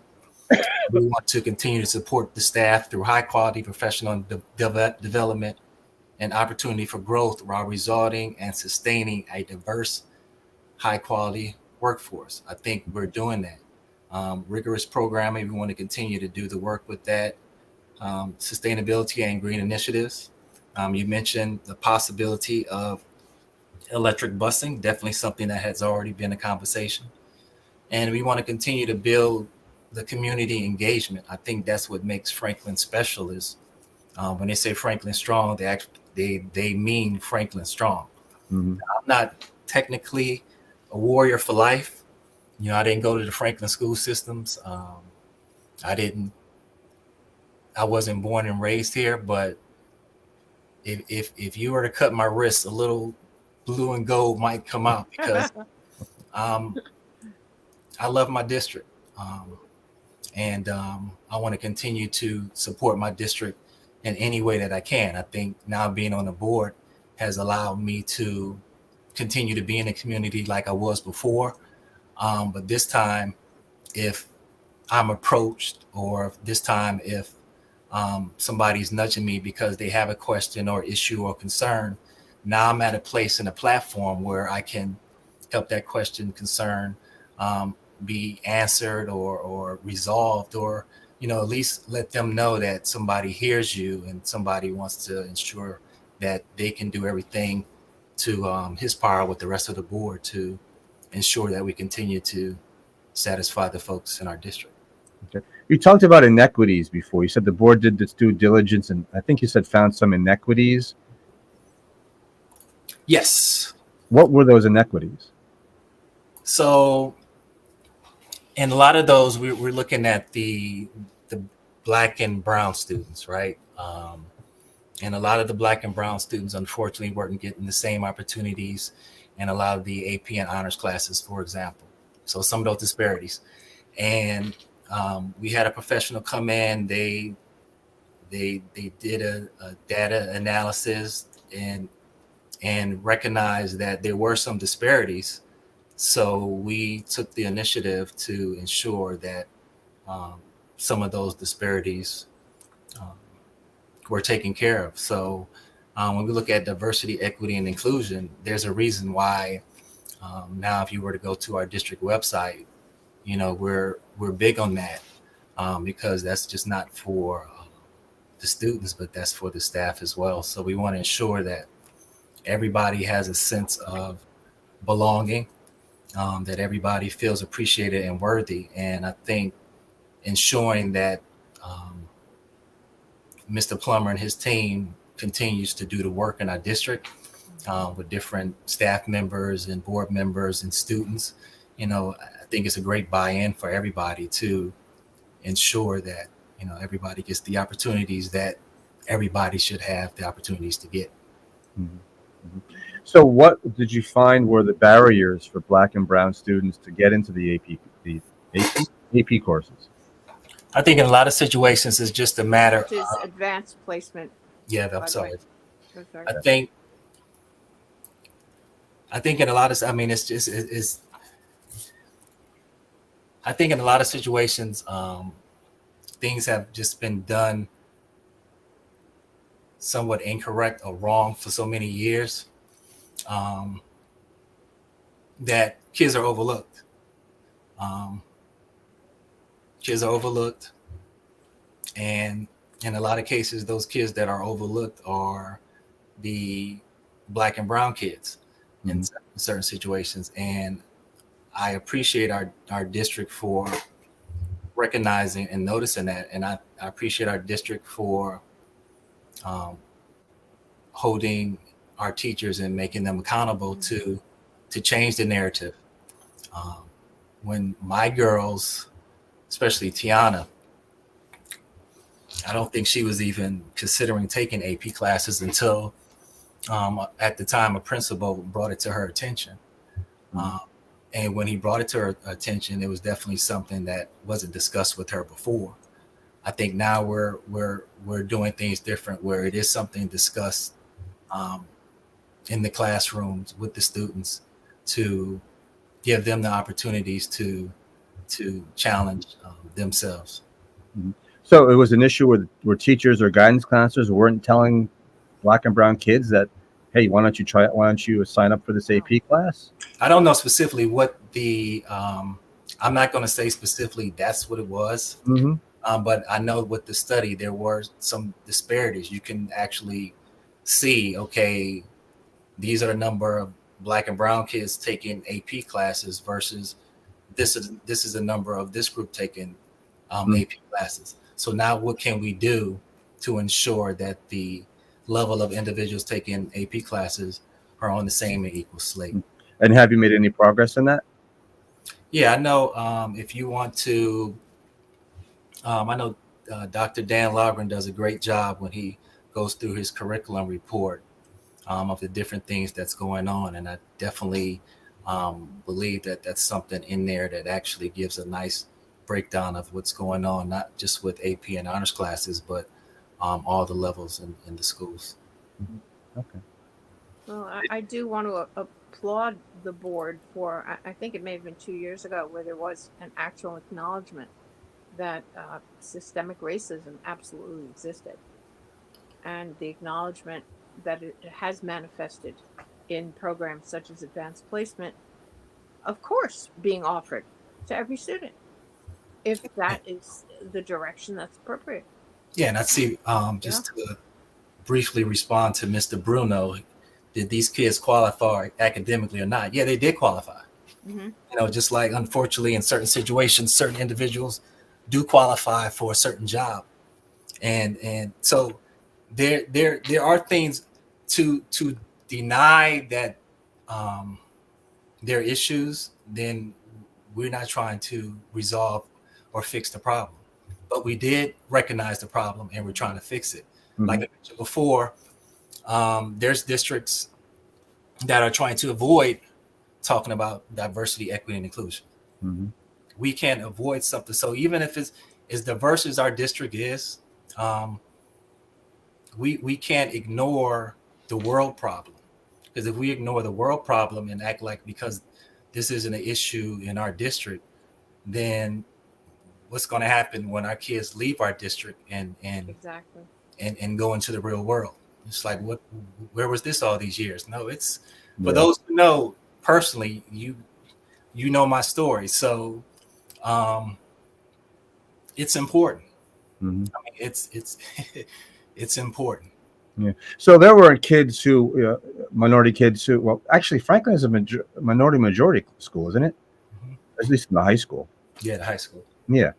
So there were kids, Black and brown kids, who were qualified to take the AP classes. They weren't actually denied, or were they? Were kids saying, "I take the class"? And I'm not saying actually being denied, but there's a difference between presenting an opportunity to one kid versus not presenting an opportunity. Told about. So that's the difference. I'm not specifically saying that these teachers are saying no, you can't take that. But like I said, Tiana was walking through the hallway and it was presented to her by a principal at the time. In the hallway. Okay. So. But that it was not general information for the students, just on a general level, that every student should be aware that these kinds of classes and offerings and opportunities for betterment and enrichment are available. That it is not, well, I'm assuming that it is now a widespread acknowledgement that these classes exist, and here's what you have to do. And then I like the fact that now it's a matter of, I'm going to use my personal experience. My daughter, Chloe, she saw her schedule and she was like, oh my gosh, I want to take this AP and honors classes. What we do in our household is we put the responsibility and ownership back to them. If this is something you want to do, then you have a conversation with the teacher, and if it's something you think you can handle and do, then go for it. We only step in when there's an issue, and in a lot of cases, For those who know Chloe, she's can handle her own weight. But the thing I like about it is, if you were to have the opportunity to take, say, for example, an AP class, and it doesn't work out for you, then it doesn't work out for you. Mm. But now giving those kids the opportunity, it makes a big difference. Mm. It actually makes a huge difference. Sure, and helps them get into college as well. So let's talk about something we talked about with Artemon, namely the charter school situation, and the fact that Franklin diverts $20 million a year right now to the different charter, not only in Franklin Township, but in other towns as well. This money goes because the money follows the student. Would you be in favor of the board doing something actively with the state legislature to get that funding formula changed, rather than say, because every board meeting, they do a readout of how much money has been paid to the charter schools so far, and everybody says, blah blah blah, whatever they say. Rather than just doing that, would you be willing to take some active action in Trenton and say, you guys have to sit down and figure this out because this isn't right? And I believe the charter school folks would be right there with you. It'd be nice if they join us. I mean, $20 million is a lot. And for anyone looking to see our budget line for line, you can actually see exactly where the money goes. And that's a nice chunk. And as Artemon mentioned, that's a substantial amount of money that we actually don't see line for line exactly where it's going. So right. I think that's a problem in itself. I've had parents who approach me and say, you know what, I know someone who's at a charter school and they want to play on the high school football team. What's going on with the board? Why won't you guys let them play? Well, it's not us. I think that has been the perception that is something that we're preventing their child from doing. But giving the charter schools $20 million, I heard in the past there were conversations where, okay, we're giving the charter schools all this money. If you are looking for some of your students to play sports, then how about, almost a pay to play? We would warn or take this amount from you. And apparently that was something that they didn't want to do. So I think those parents need to have a conversation with their administrators and principals at the charter school to actually ask the question, where are the funds going? And as Artemon mentioned, and I think, they do have programs, but they're not programs in sports like we have on our level. Intramural sports and things of that nature aren't the same as competing against other schools in your district. Mm-hmm. I have to correct you a little bit on that, though. It was before your time when Ed Potosnik was still, I think, the president. The board did pass a policy banning charter school kids from Franklin Township school sports. And the feeling of the thought was, we pay them this money, let them do it on their own. I believe, unless my memory is faulty. Because I do, and that's the thing.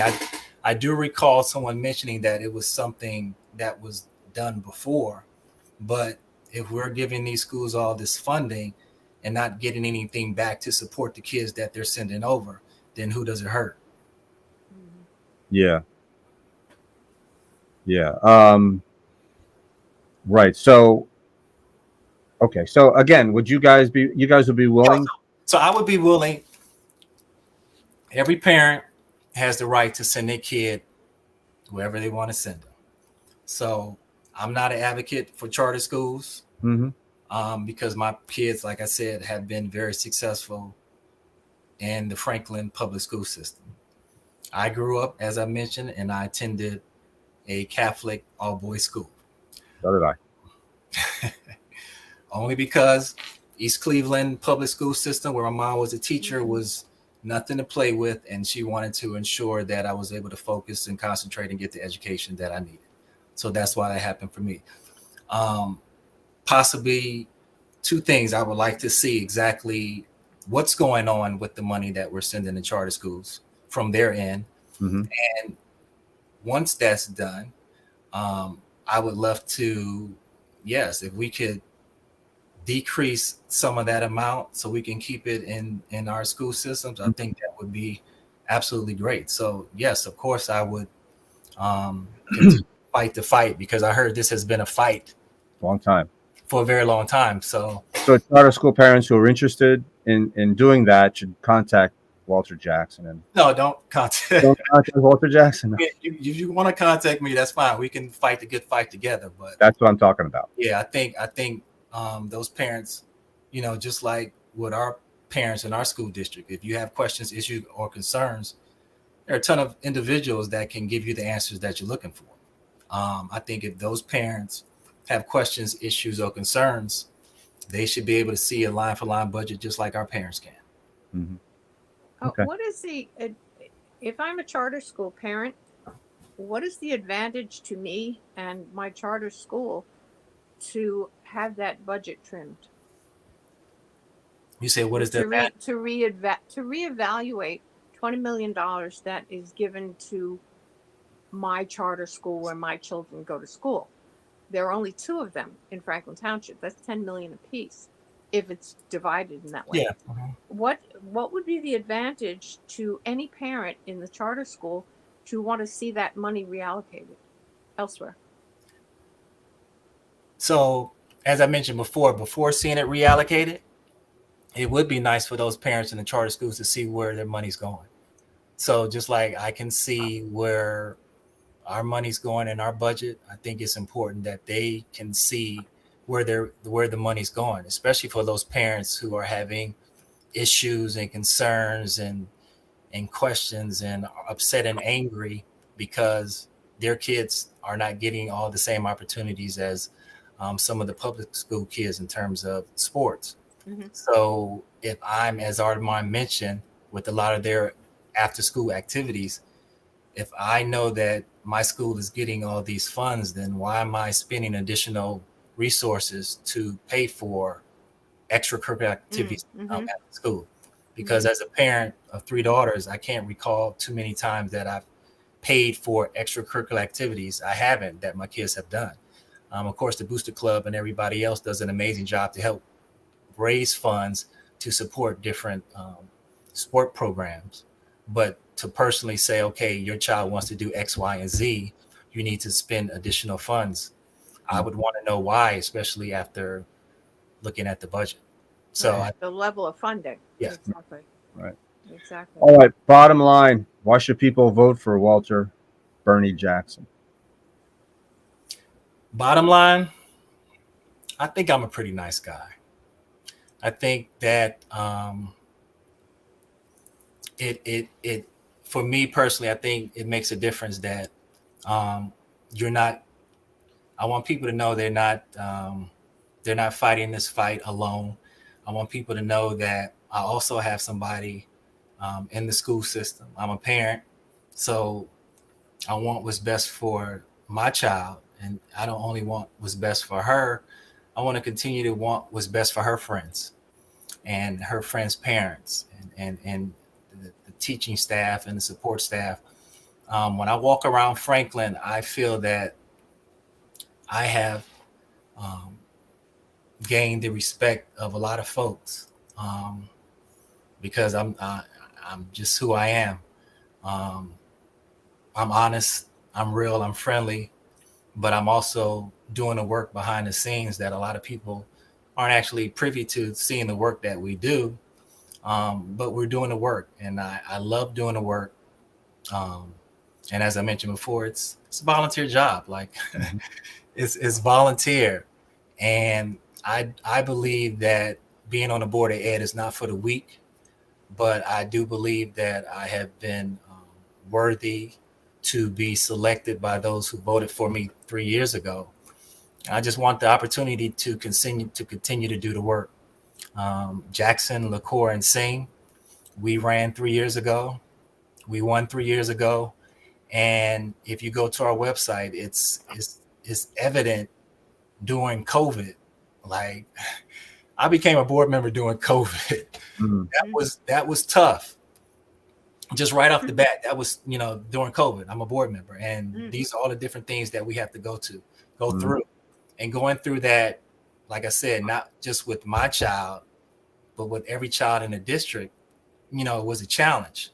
But what made it a worthy challenge was the fact that I felt that whatever I was doing for my children at the time, that I was also doing for everybody else's children as well. So I think that there's always work to be done. And I would like with the rest of my team to continue to do the work, to continue to put Franklin on the map, because we're on the map. And I want to continue to elevate us to a level where Franklin is an example of what a true working, loving, caring, diverse district should look like. All right. Very nice. Thank you. On a side note, I just want to mention, I see, Walter, that you visited our friends at Culture Connection. Yes. All right, Walter Jackson, thank you so much for sticking with us for so long, and for joining us in the first place, but for sticking with us for so long, and being willing to answer all of our questions. I appreciate your platform as always. You guys are doing an absolutely amazing job in our district, and thank you for allowing us this opportunity to be heard and allow people to get just a little bit more glimpse of the candidates before November 8th. Okay, thank you. Wow. You have a great night, sir. You too, Bye. guys. Thank you, Walter. Always Bye-bye. a pleasure. All right. Now, early voting, did you say began this Saturday Begins Saturday. at polling places? No. Oh gosh, I think it's at the community. No, what am I thinking? I've got a press release. Let me just check my press release. Good Lord.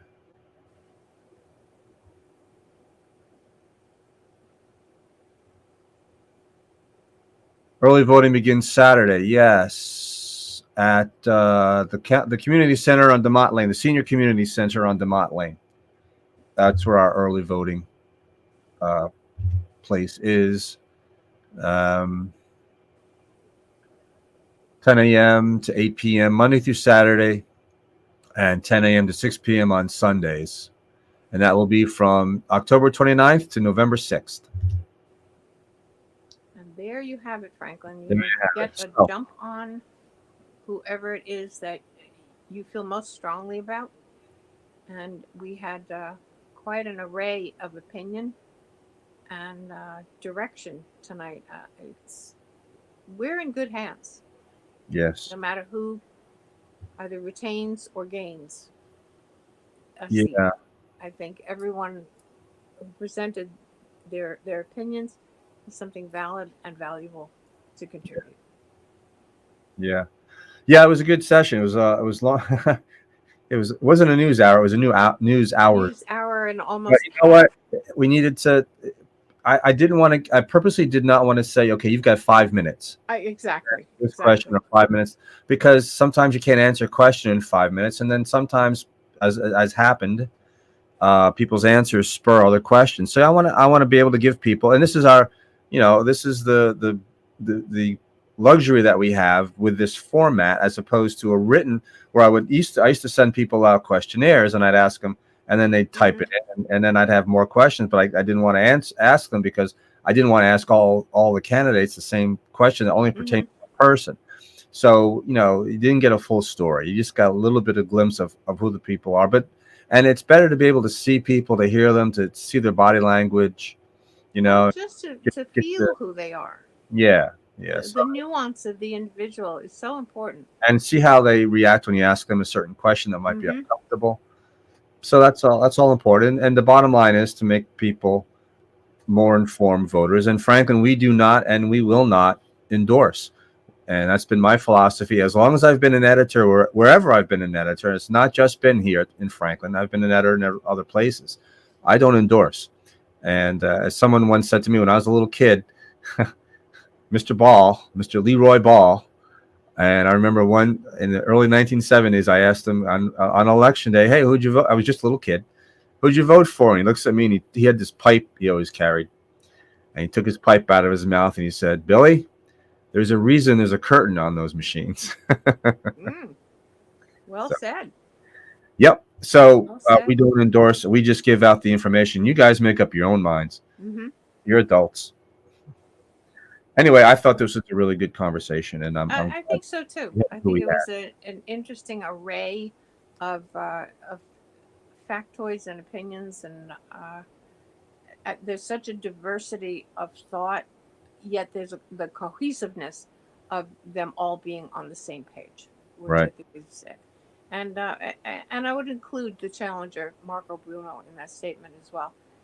He's clearly interested in the welfare of children, Yeah. and that's the primary requisite for anyone who's considering a position on the Board of Education. Everybody It who, is a volunteer yeah, situation, and it's a lot of work. It's a lot of work. It requires a lot of hours, a lot of dedication, and the bottom line is, it is all about children who are the future.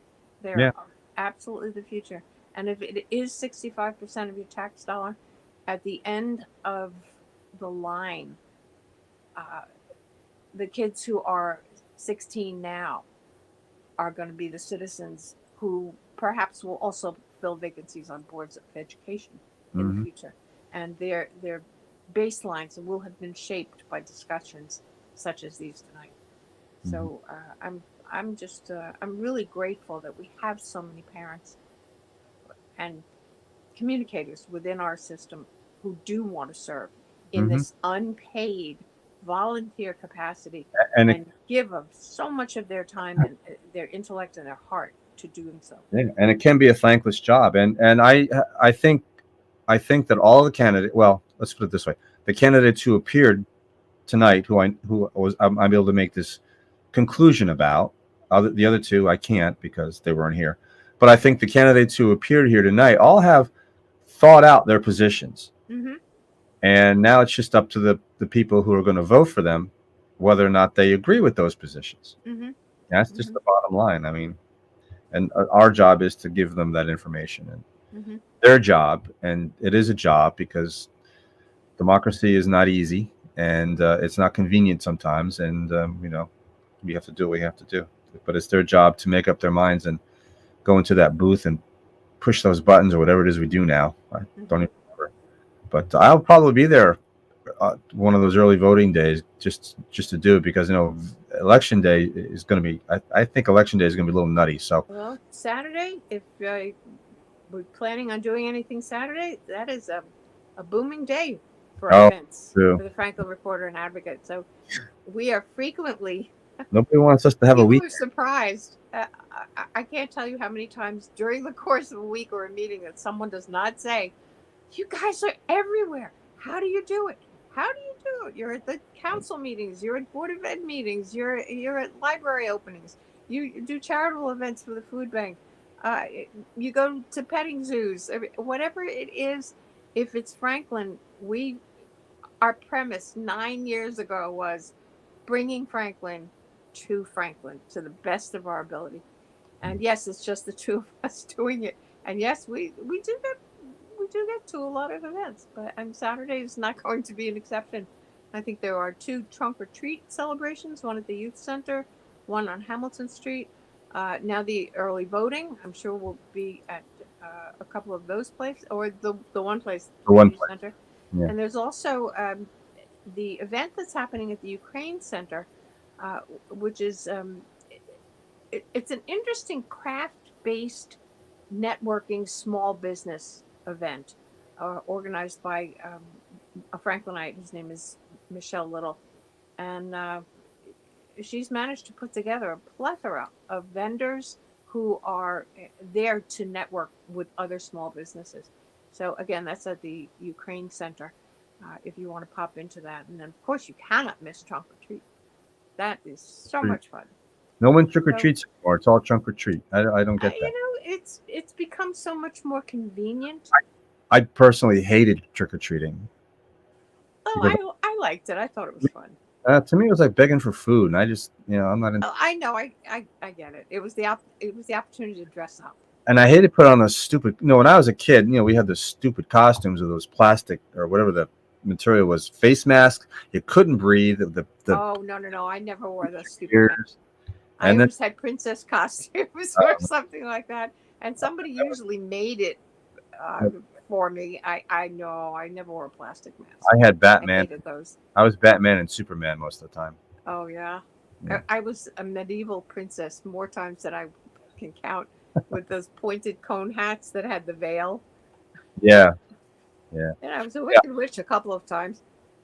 No comment. No comment. I just want to give a nod And to yes, I love candy corn. Pumpkin spice anything. I've been taking a ribbing on that all week. Are you? Okay. Just a shout out to our sponsor of this program, the DeMeglio Home Team. This news hour is brought to you by Nick and Robin White DeMeglio of the DeMeglio Home Team at Berkshire Hathaway Fox and Roach Realtors, the realtors with a heart. They treat every client like their only client and offer residential and commercial real estate services. You can reach Nick at 732-828-9403 or at nicholas.com@att.net. That's nicolas.com@att.net. Somebody should give that guy a contract, man. You think? What a melodious voice he has. I just wanted to mention that this Nick DeMeglio from the DeMeglio Home Team that he shares with his wife, Robin White DeMeglio, is the same Nick DeMeglio who is the PTSO head in Franklin Township. He is the father of Project Graduation, which is an extraordinary event every year that Franklin seniors on graduation day get to spend one last night with their fellow seniors, maybe for the last time that they'll see these friends that they've spent the last 3 or 4 years with. And it is an evening of pure kid fun. There are, the gymnasiums are filled with these bouncing, I don't know what they're called generically, but gigantic rubbery things that you can run in and jump in and throw things at each other that are harmless and have fun. It's just face painting, dancing. What is the sport that they play outside in the lights? Laser tag. That goes on.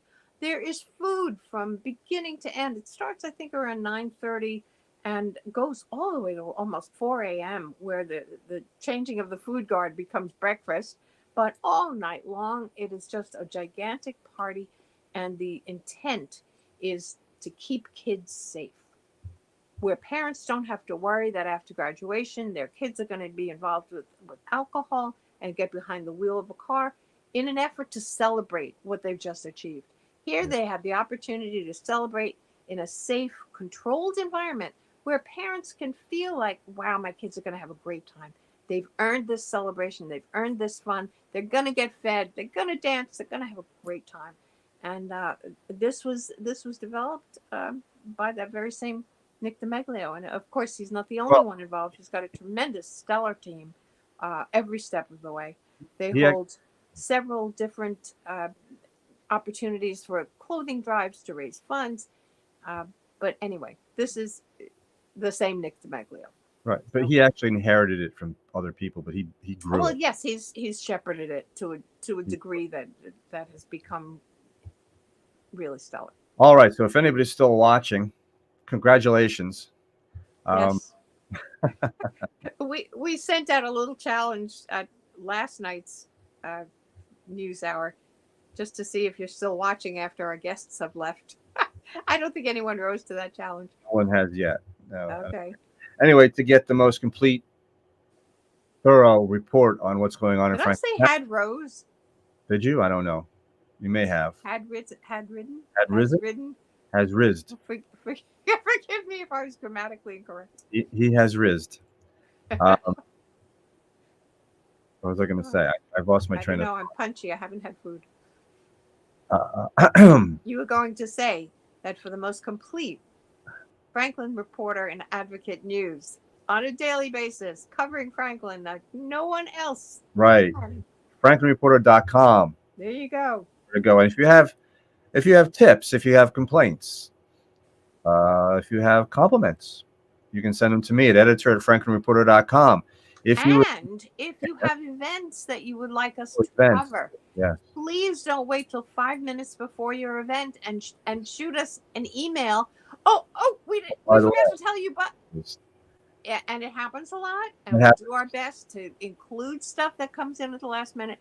But you have a better opportunity to help us plan our week Right. because it's busy. It's And busy. again, there's just two of us. We Right. try to accommodate as many people as we can and as many events as we can. This is not a 9 to 5 Monday through Friday adventure that we are on. We're out there 7 days. No, it's not a Monday through Friday thing. and Yeah, it's just not. It's just People- not because news is And- constant. What's wrong with News- Monday through Friday? Well, there's nothing wrong with it. It just doesn't apply to the Franklin Reporter and Advocate family of publications. So again, that's my cagey way of saying, please give us advance notice if there's something that you want us to be available to and aware of. Please, you have to let us know. Yes, and if you would like to get your message out to the thousands and thousands of not only thousands and thousands of readers of our website, of our monthly newspaper, of our morning report, of our news hours, the viewers of our news hours and our live streams, then you need to contact PJ Parker at ads@franklinreporter.com. We are on social media as well. You can find us on Twitter. Obviously, you can find us on Facebook because that's probably where you're watching us. If you're not doing it on YouTube, which we are also on. And by the way, go to YouTube and subscribe to our channel. We need to build that channel up. Yes, that's Facebook. kind of a baby channel now. Yeah, But when we do these news hours, it is live streamed not only to Facebook, Right. but also to YouTube. right. So if you're browsing YouTube and you happen to come across the Franklin Reporter, yes, that's us. Please subscribe and follow us because Facebook's getting really hinky lately, and frankly, it's getting aggravating. So we may, Now, there have been a lot of changes to the business page model that yeah. have been I don't know what not helpful. Yeah. We're also on the Instagram, or Insta as the kids say. And I keep forgetting to make a banner for it, but we're on TikTok as well. You can find me on TikTok under, I think it's Franklin Editor. Yeah, she hates it. But I'm talking to the kids, you know. I know. I'm hip. Yeah, I shouldn't say that I hate it. Let's say there's certain factions I'm a that hip. I object to, such as when I see 3-year-olds dancing in a manner that is just not befitting a 3-year-old, and that is permitted, and that it's considered amusing. Okay. So okay. we have a I'm not going to editorialize anymore. Yes, I realize that major news outlets throughout the world utilize TikTok. and they do quite well. I get it. I get- I get it. Hey, I'm listen, not opposed. I would know half of what's happening outside the United States if it wasn't for TikTok. And there's stuff going on that it's amazing. Anyway, Yes. Michelle Cortez Peterson wants to know that since she stuck around for the whole thing, did she get a prize? Yes, she gets 1 year's free subscription to the Franklin Reporter and Advocate website. How about a round of applause for Michelle? There you go. There you hear. She may not still be around, but anyway, there you go. So it's on tape or whatever this is, video. She's not responding. She All may. right, Mr. Bowman, you're going to make note of that. Make sure that Michelle I- Peterson Yeah, gets her complimentary subscription to the Franklin Reporter and Advocate. I'm Now sure. that is a value of $37. At 10 cents a day. Oh, okay, it's a shade over 10 cents. Maybe 10.2 cents a day. I should just tell you the candidates are still with us. Oh, They're still hanging out. how lovely. Should we bring them back in to say a cumulative good night? Guys, I'm sorry. We're yapping as if as if they're gone. Alton's about to fall asleep. Nancy's watching us. Marco's sitting there watching us, and Artemin has got a little bemused smile on her face. They're all sitting there Oh my wondering, God. what are these people Well, doing? how do we get a If we collective stay on goodbye? if we stay on all night, will they stick with us? Do you think? Will I they don't just know. hang out? Can we bring them back in? We can bring them back in. Yeah, hang Yeah, on. let's bring them back in. Let's see if we can get a collective good night, Franklin. Wait a minute. Let me get rid of this. Hang on. I'm on low power mode, so let's do it quickly. Okay. We're here. Everybody's back. Oh, you guys are just awesome. I can't believe you're still here. Thank you. Usually when we say goodbye to people, they just sneak off. They say, "Let me get the hell out of here." Oh, that was so funny. I really didn't know. I really didn't know. Well, Each one of you, thank you so much. Marco, you're the new kid on the block. Yeah, and we appreciate that you showed up tonight. So thank you so much. Thank you so much. we got some serious music. Whoa, something's going on with the sound, Gil. Well, anyway. I don't. Thanks again. Have a great night. Thank you. Good night, everyone. Okay. Thank Good you. night, everybody. Thanks. Thanks. See you next year. Good night, all. We sound like we're drunk. Oh my God, that was amazing. What was that all about? Sound I wise? somebody had a speaker on. It was the speaker was Oh my God. the phone, and it was creating a loop. All right, Franklin. It's been 2 hours and 31 minutes, Wow, that's a record. and I'm pretty sure I have Michelle's email address still, so I will get her that. Oh, she said thanks, guys. Okay. We will do that. All right, Franklin. Again, thank you again for sticking with us. Please be sure to go out and vote. You can start voting on Saturday. Of course, you can vote by mail if you already haven't. And if you don't want to, if you're being a traditionalist and you say voting day is voting day, then November 8th is the day that you're going to go out there and cast your ballot. So That's whatever what I do. you have That's to what vote. I do. I'm very traditional when it comes to that. Yeah, you have to vote. I absolutely have to vote. And I just want to share a little voting story. Go ahead. It's not really little, but the very first vote that I was ever able to cast, I lived in New York at the time. And I remember so clearly being so proud of that moment that I could finally vote. I could be the citizen that I wanted to be. I could contribute in this tiny little way for whatever that platform was or that candidate I felt strongly attached to. And I remember so clearly, it was in a school, and I went in and I signed whatever I had to sign. And I remember feeling that, oh my God moment. And I went into the booth, and we opened the curtain, and I made my selections, and I pulled the lever, and it canceled my vote. Oops. I burst into tears. I bet you did. Would you open the I curtain? don't know what I did, but I didn't do what I wanted to do.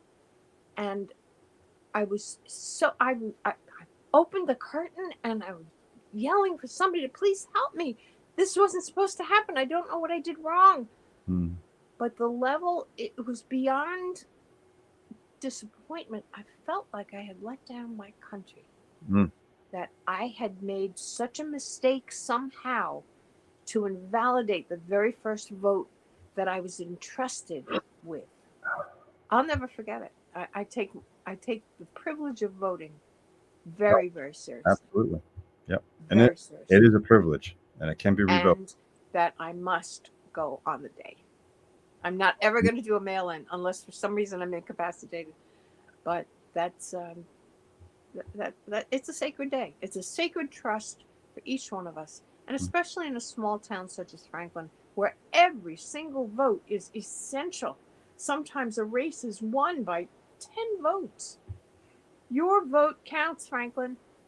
Yes. So we expect to see a great turnout this year. The Board of Education candidacy is also sacred for our community. Huge. And I think we have wonderful people who are willing to contribute their talents and their heart to making sure that our kids get what they need. That's right. There you have it. There we have it. Hope So you don't- here we are, yet at the end of yet another news 2 hour. Did we It play was Nick? appropriate. Yeah. Did we play Nick's commercial enough? I think I You want to run it one more time? want to run one more time. Yeah, let's run it one more time. Wait a minute, I got to turn up the volume. This news hour is brought to you by Nick and Robin White DeMeglio of the DeMeglio Home Team at Berkshire Hathaway Fox and Roach Realtors, the realtors with a heart. They treat every client like their only client and offer residential and commercial real estate services. You can reach Nick at 732-828-9403 or at nicholas.com@att.net. That's nicolas.com@att.net. And there it is, folks. And there it is. We thank Nick and Robin for their continued support of the Franklin Report on Advocate. And here we go. Where are we going? I think it's time to say goodnight. Okay. On another note, well, no, forget it. It's too late. Oh, no. You already started it. You can't do that. Nothing. Forget it. I've already forgotten it. So, Franklin, thank you again for sticking with You it. know how annoying that is? I do. I'm sure I'm expressing the sentiments of anybody who's still watching. You're That's gonna, really annoying, Bill Bowman. You you're can't start a thought and then. you're gonna go to sleep tonight thinking to yourself, what was he gonna say? Exactly. That's just my little secret. You know? Okay. Anyway, Franklin, thank you again for sticking with us, or at least watching the candidates talk, because that was the most important part of it. Exactly. And until we meet again, Franklin, stay safe. PJ, say that thing you always say. I will say it's been a pleasure, Franklin. It's been a pleasure to be able to interact with all of you the way we have been able to interact with all of you and get to know so many people. We appreciate your support of everything that we're trying to do to get the news of Franklin back to you, Franklin. PJ Parker, Franklin Report and Advocate, and we will be back. That's what I meant. Not the whole thing before that. Well, you know what? I seize any opportunity to tell the tale. So good night, Franklin. We'll see you soon. Good night.